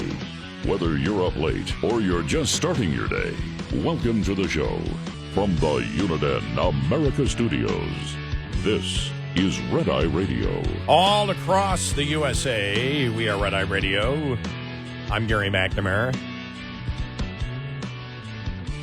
Eric returns, cross our fingers, Sunday night, Monday morning. For those just tuning in, we had thought he was going to be back today. I talked to him yesterday. He was all back in, tested negative for COVID, was feeling much better, and he texted me, and then I called him. I said, you sure? You don't want to take an extra day just to make sure? And, He said, I'm fine. And then before the show, we got the text, and he just said, I just can't do it. He said, I got ready. I just can't do it. I won't make it through the night. He goes, well, nauseous and just everything. But he's tested negative, so that's a good thing. So I expect to see him in here on Sunday night, Monday morning, which is all good. I couldn't get through the paywall for thenation.com. Now, thenation.com is the United States' oldest liberal publication. And this was an article that was written by Norman Solomon, who's the head of Roots, national director of Roots.org, I believe it is. Headline, The Illusion of Party Unity in the Democratic Party. Deference to leadership of the Democratic Party has come at much too high a price. And I'm not going to read the whole thing, but just a couple of paragraphs here. The Biden campaign drove the Democratic Party into a ditch. And speculation is rampant about grim prospects for the election. But little scrutiny has gone into examining how such a dire situation developed in the first place. Because Joe Biden was on a collision course with reality long before his abysmal debate performance led to withdrawal from the race. Several current and former officials and others who encountered him behind closed doors noticed that he increasingly appeared confused or listless or would lose the thread of conversations, the New York Times reported 5 days after the debate. Some had noticed the glaring problems months earlier, but it kept quiet. A culture of dubious loyalty festered far beyond the Biden White House. It encompassed Democratic leaders at the Capitol and across the country, as well as countless allied organizations and individuals. The routine was to pretend that Biden's obvious cognitive deficits did not exist or really didn't matter. Because his mental impairment was so apparent to debate viewers, some notable Democratic dissenters in Congress stepped up to oppose his renomination, but for weeks, relatively few colleagues followed the lead of Texas Representative Lloyd Doggett, who broke the congressional ice by calling for Biden to make the painful and difficult decision to withdraw. Then it goes on and on just to talk about, the spin. The spin never stopped. In fact, it went into high gear this summer, with Biden still trying to make his candidacy a success. Meanwhile, the culture of loyalty kept a grip on the delegates who'll be heading to Chicago in mid-August for the Democratic National Committee. As the second week of July began, CNN reported that a host of party leaders and rank-and-file members selected to formally nominate Biden said that they were loath to consider any other option. A delegate from Florida put it this way: there is no plan B. The president is a nominee, and that's where I and everyone else I've been talking to stands until and unless he says otherwise. Well, the whole point is, and I'll just read you some of the other Democratic rubber stamping, going through just the everybody BSing each other inside the Democratic Party. And in the word, what's going on is undemocratic. So this is from The Nation. This is one of the lead articles in The Nation this week, which is, The Nation is the United States' longest liberal publication. They know. They're admitting it was all a lie. And think about it. The White House right now. The White House is saying, and then the Democrats, after the Democrats forced him out. And according to the New York Post, telling you're going to get creamed because you've got no money. And if you don't do it, even though you're going to have no money, because all the donations are drying up, we're going to ensure you have no money. And if you don't pull out, then the 25th Amendment is what the New York Post has put in a couple of different articles and a few other publications also, that has not been denied by Democrats. And those stories are a few days old. And then it's like, what a hero he is. And then even in his speech, he's not withdrawing because he's sick. He's not withdrawing because any cognitive problems whatsoever. The White House said 2 days ago he has the energy to go on for another 4 years. He just wishes to save democracy. Democrats know this is where the gaslighting comes in. Everything is a lie. Everything. Gary, you're exaggerating. Really?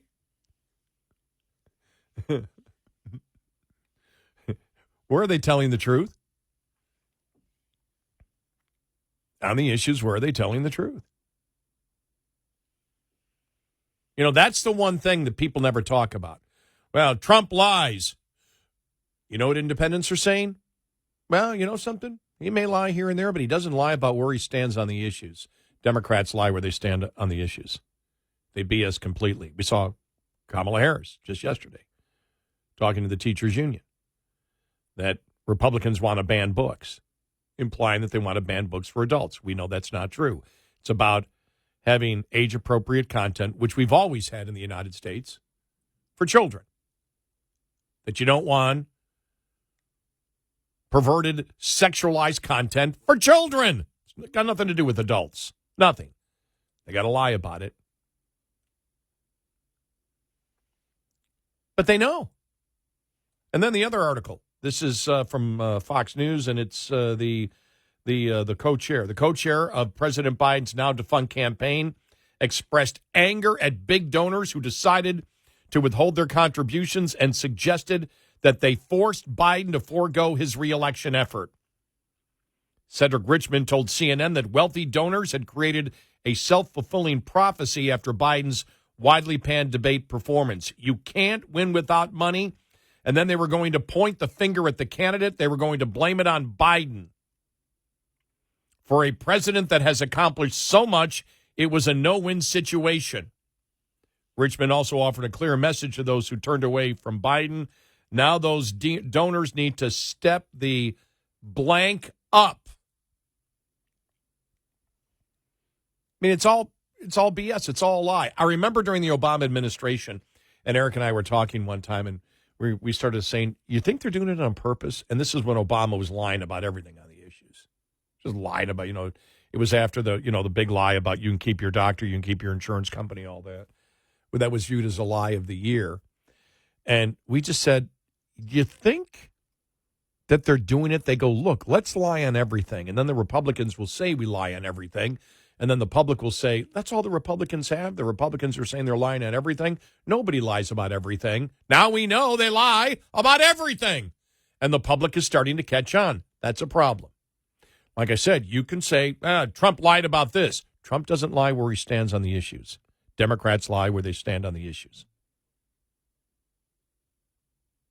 This isn't rocket science. And they just can't get it together. And it's been a disaster for her this week. An absolute disaster. And it's going to get worse because Republicans, they don't need to say anything. All they have to do is put those political ads out there in her own words over and over and over and over again. Kamala Harris digs her own hole. And then the media jumping on everything. When we all know, I mean, the what a great man he is. He is resigning to save democracy. Well, wait a minute. Karine Jean-Pierre said it again. Probably one of the best presidents ever in the history of the United States. He did in 4 years what it takes most presidents 8 years to accomplish. So he's the greatest. This is what they're trying to sell you. He's the greatest president in the United States. The things he did was loved by America.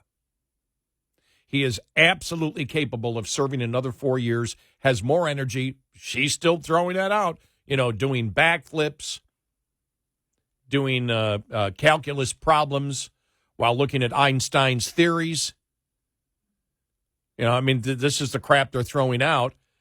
And, and he's got everything, but he just decided to run because he wishes to save democracy. Well, if you're the best president ever,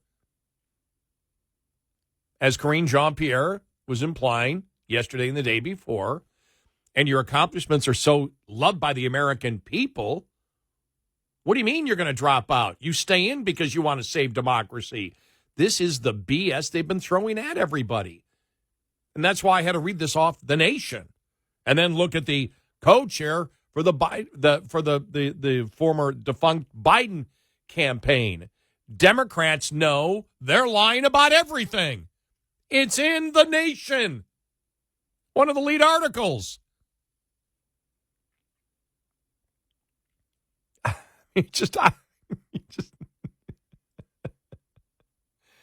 Oh, gosh. It's so bizarre. So bizarre. But that's where we are. Let's head to you. We've got Jerry in Albuquerque. Jerry, welcome. You're on Red Eye Radio. Welcome to the show. Hi. How you doing? Very good. What's up? You know, you were talking earlier, and I've been talking to some guys at work, and a couple of days ago we were saying, oh, well, you know, she's the candidate now. You know what? After the debate and then the thing with the attempt on Trump the other day, all these other people, Whitmer and Newsom and Michelle Obama, none of them wanted to run, even if they had any feelings or aspirations of running for president. After that, they're probably like, oh, Trump's got this in the bag. If we run, we're going to lose. And why come in running for presidency on a loss, right? So the Democratic Party had to throw Kamala Harris out there, hoping that they could pull /Biden supporters out there and keep some of his money. And now even the Trump campaign is suing them, saying, you know, for campaign contribution fraud of using that money to throw over towards her. Yeah. And it's all just a setup. Nobody cares for Harris that much. Well, I ran for state rep a couple of times in Albuquerque when I was younger, and I wouldn't want to go up against somebody that's going to just beat the heck out of me. They're just using her. Well, yeah, I mean, I think it was, we know we can't win with Biden, so we've got to dump him, and anything else might be better, but at least there's a chance if you pick someone else out. But I think they're going to find out pretty soon that that's not the case. They may already know it from their internal polls that they actually believe in. But who else is there? By the way, Michelle Obama was never going to run. Can we please stop that, Republicans? She was never, ever going to run. God, I don't know how many times I've had to tell Republicans, stop that. Or people that, Trump supporters. She was never going to run. She hates politics. She has always hated politics. It's well known. So, watch. They'll throw Kamala out and she'll be in. Okay, I decided it's so desperate a situation. Vote for me. Alan shaking his head. Gary, now you stop it. No, she has no interest in politics. You know, they've got a rich lifestyle now. You know, they are, living their life of their climate change life of having $1 million homes and using way more energy than you, while at the same time trying to save the planet and living where the seas are rising, or where the seas are not rising, with a nice house right there. They're complete hypocrites is what they are, and we all know it. But, yeah, it's Newsom never had a chance, and he knows it because, wow, did you see Newsom? We need to get the homeless off the street now. You need to come up with oh, my gosh, he's getting blasted by Republicans. When I saw that, I went, she thinking of picking Newsom? Well, they're both from California. I don't think that's going to happen. What's he trying to do here? But obviously, it's an act of desperation from Newsom. But California Republicans are just pounding on him for that. But Newsom represents California. That's the other thing about Kamala Harris. She represents California. We played the one ad yesterday, today, where it says, San Francisco liberal. That may even be worse than California liberal. Can you get worse? Is a San Francisco liberal viewed as what percentage worse than a California liberal? That's the problem. But the problem's always been where they stand on the issues. They cannot get that through their head. They just, for some reason, they are so focused on identity. They haven't figured out, by the way, it's the issues. 866-90-RED-EYE. Brought to you by Hot Shot Secret. Hi, I'm Jen Loomis, a transport safety expert at J.J. Keller, and I'm here to share a tip on speed and space management. In order to manage speed, you need to understand the 4 factors involved in stopping a vehicle. Perception distance is the distance a vehicle travels from the time you see a hazard until your brain recognizes it. The perception time for an alert driver is approximately 3/4 of a second. Reaction distance is the distance a vehicle travels from the time your brain tells your foot to move from the accelerator until your foot hits the brake pedal. The average driver has a reaction time of 3/4 of a second. Brake lag distance also needs to be taken into account. When operating a vehicle with air brakes, it takes about half a second for the mechanical operation to take place. Finally, braking distance is the distance it takes a vehicle to stop once the brakes are applied. Braking distance is affected by the weight, length, and speed of the vehicle, as well as road condition. This tip was brought to you by J.J. Keller and Associates. Visit us at jjkeller.com. We'll be right back with more Red Eye Radio with Eric Harley and Gary McNamara.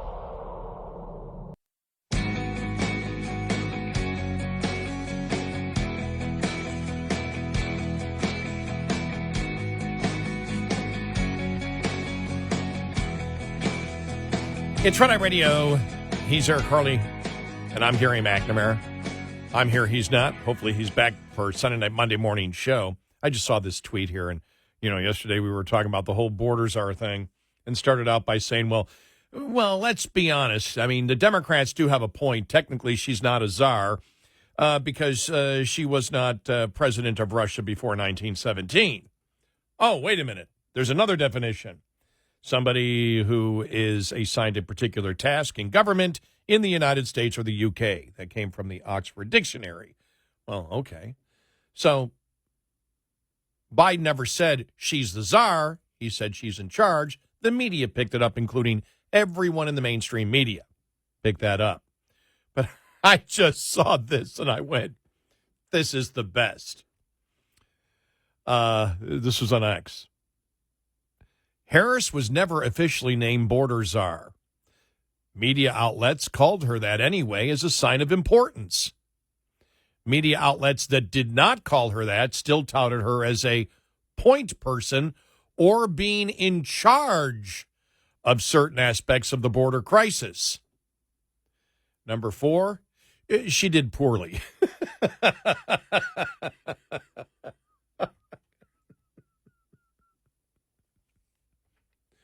But that died really, really quick. It really did.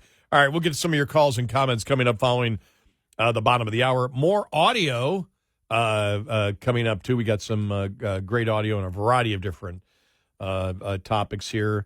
And there's other things I want to bring up that we got to get to, not involving Harris or the campaign. It's just that has been dominating. Of course, it would dominate everything because on Sunday Biden pulled out. But it's going to be an interesting next couple of months, don't you think? Yeah. So that coming up, I think there's a story on EVs out there we want to get to. I forgot what the other one was. It's something.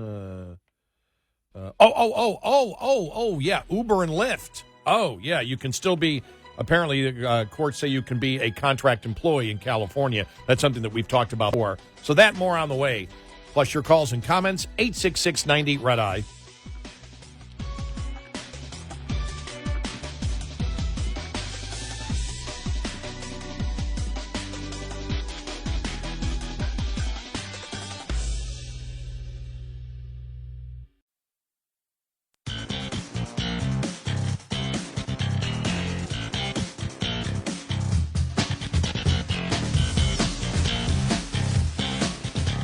Observing and analyzing the insanity. Eric Harley and Gary McNamara. Nightly on Red Eye Radio. And I'm Gary McNamara. Eric's still out sick. I think he'll be back Sunday night, Monday morning. What did I want to hit? Oh, yeah, we had a furious listener, Democrat listener who's furious, saying that we're afraid to talk about the fact that if the bipartisan border bill would have passed, that all would be settled, and we're afraid to talk about that. Well, as everybody knows, of course, that's absolutely ridiculous. We spent a lot of time talking about it. I can't talk for each individual member of Congress. It wasn't for that. I can tell you why Eric and I were not for that. Number one, because the situation, could have been resolved by Biden reversing his executive orders that reversed Trump's executive orders, and he could have just enforced the current immigration law right now. That's number one. The second reason was it loosened immigration law from where immigration law is right now. That simple. End of story. So you can scream and yell all you want, but it's, sorry, you don't have a point. It's always been Biden's job. And look, I'll tell you this. We said this when he appointed Harris as the megazar, megabordazar. Was that the official one? Mega border czar? The czar to beat all czars. More czar than any Russian czar before 1917.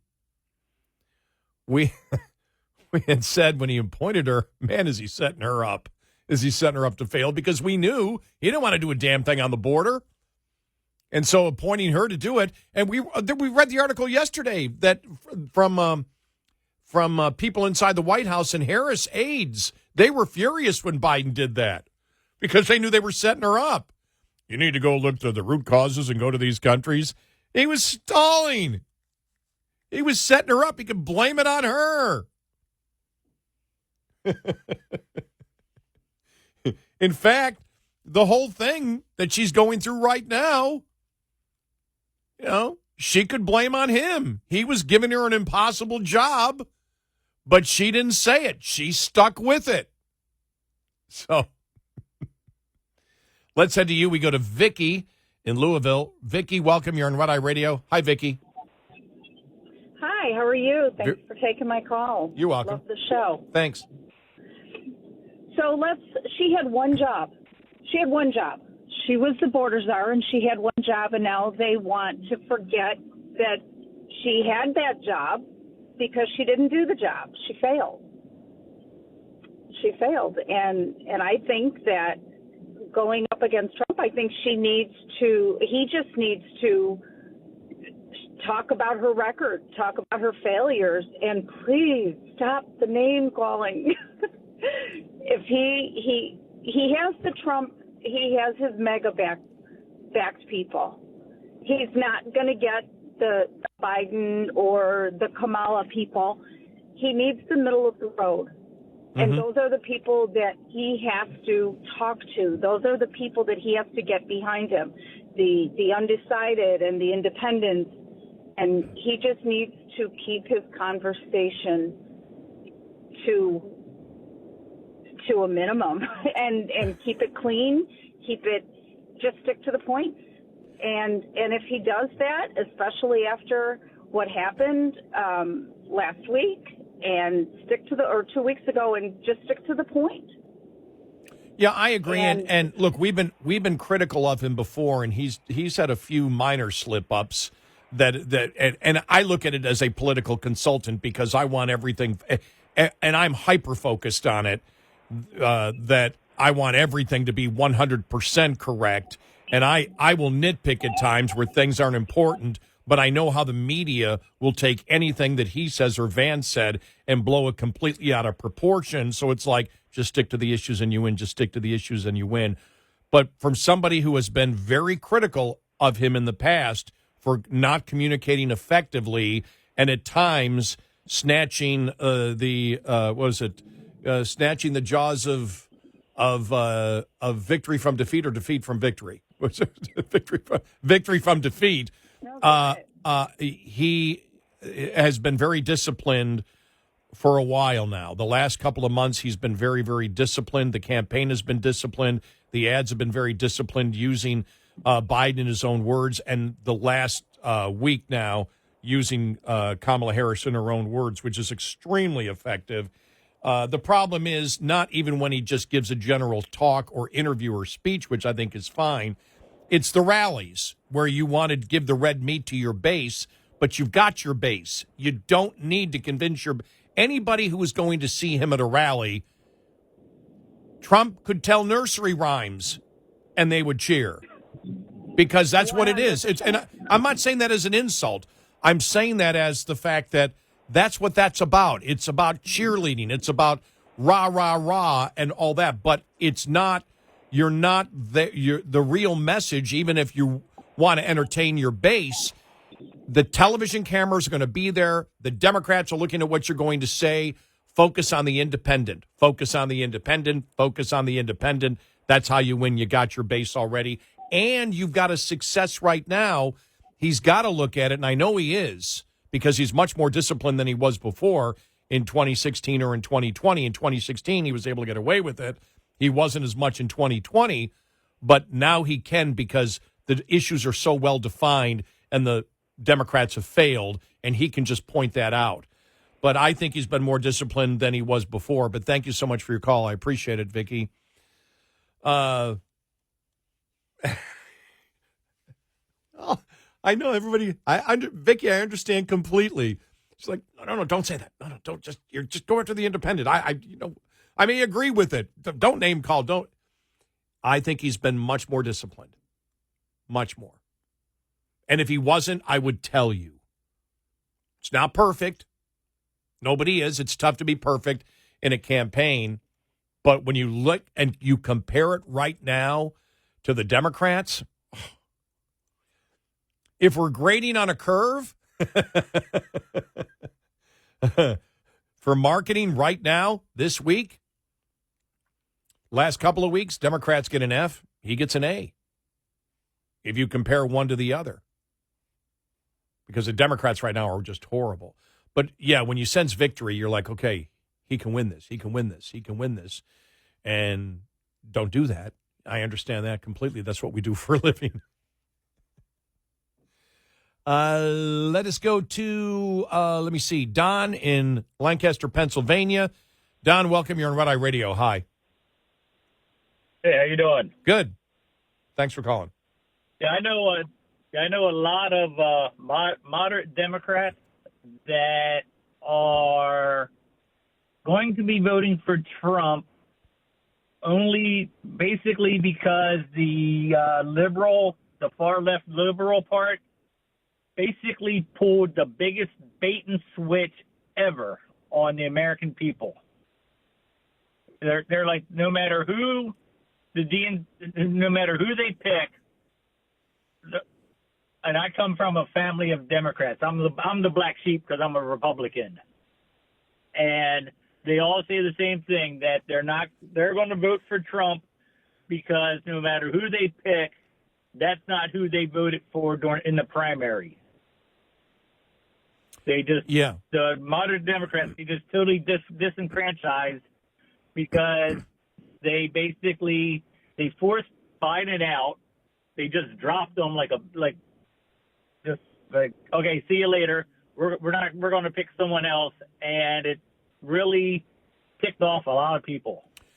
I'll play it again next hour. I don't know if you heard it, but we played it from MSNBC from yesterday, where they talked to Wisconsin, or it was yesterday or the day before, Wisconsin liberals, and all of them recognized it and were not happy with what the Democratic Party had done. And I played it specifically because earlier, and thank you so much for your call, earlier this week you had even some Republicans, don't focus on the democracy thing. It really, that's not holding any water, and it did.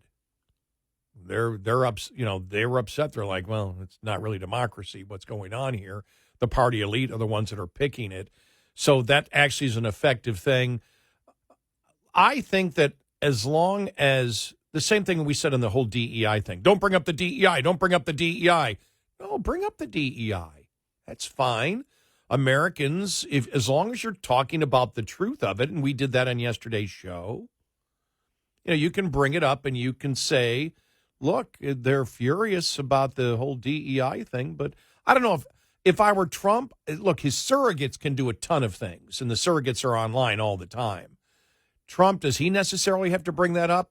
I think Trump can stick to, Trump can do a 10-minute speech every day. And all it has to be on is the border, inflation, foreign policy. And when I say foreign policy, the anti-Semitism, and I'd bring up the identity politics of the Democratic Party. I really believe that the Republicans have failed miserably in pointing out that the Democrats are the ones that practice identity politics, which, again, is judging people by groups and not individuals. I'd say gropes. Judging people by groups. By groups. By the group, by the demographic, the physical demographic that they happen to be in. And that's racism, and we all know it. And you can explain it to the American people, and you can say, they've been calling us racist for years. They've been calling me racist for years.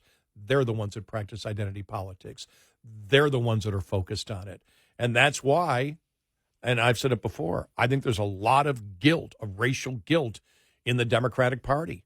That's why they call, you a racist and me a racist, even though we're not, because that's how they think. They've been practicing identity politics for such a long time. They think that way. And it's something that you can market. But Trump really, all you want to do is win. If you want to win in November, border, inflation, foreign policy, the anti-Semitism that comes from it, identity politics of the left, which is racism, and they need to stop it. Boom, you win. And then you play Kamala in her own words. You don't even need to repeat her own words. You don't have to say her words. You could actually go to a rally and just say, here's what Kamala has said, and play it in her own words. And you can look and say, I don't need to say anything else. That shows you how radical she is. Thank you. Good night. It's not hard. 866-90-RED-EYE. Coming up, more with Gary McNamara and Eric Harley. It's Red Eye Radio.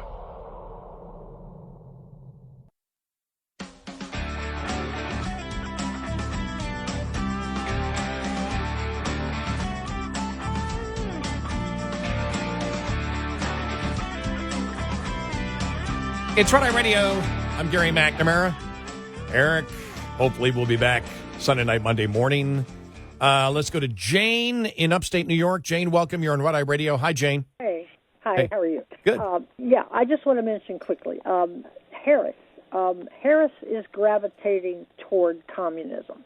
She is close with Bernie Sanders.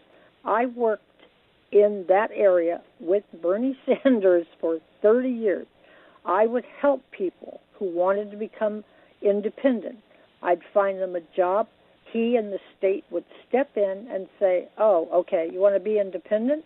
Go ahead. We'll take everything away from you. We'll strip you of everything, your medical, your mental health, your housing. And she is running in the same direction that he is. Yeah, I don't think, I used to be, if you use the word socialism, it was considered the N-word, but no, they're socialists. That's what they are. She endorsed the Green New Deal. She said she get rid of the filibuster to pass the Green New Deal back then, and that's as radical as you can get. And of course, the whole goal is, and socialism is controlling the capital, and government controlling much more of the means of production, which is the capital, and that's what they're about. When I remember when people called Obama, a socialist, and that's the new N-word. Like now DEI is a new N-word. It's like, well, wait a minute. You guys came up with it. How's it the N-word? But socialism is an economic system, an economic theory. It doesn't work. History has proved that, but it certainly has in itself as an economic theory is not racist. Can it be racist in its practice? Absolutely it can be. But thank you so much for your call. You know what we're going to do? We got a ton of different audio to play this week that we played during the week that you might have missed that I think just is really, really important to get out. Plus, we'll get to more of your calls and comments. And I do want to get to the story about Uber and Lyft. You can be a contractor there in California. And we'll get to that and a bunch more. 866-90 Red Eye.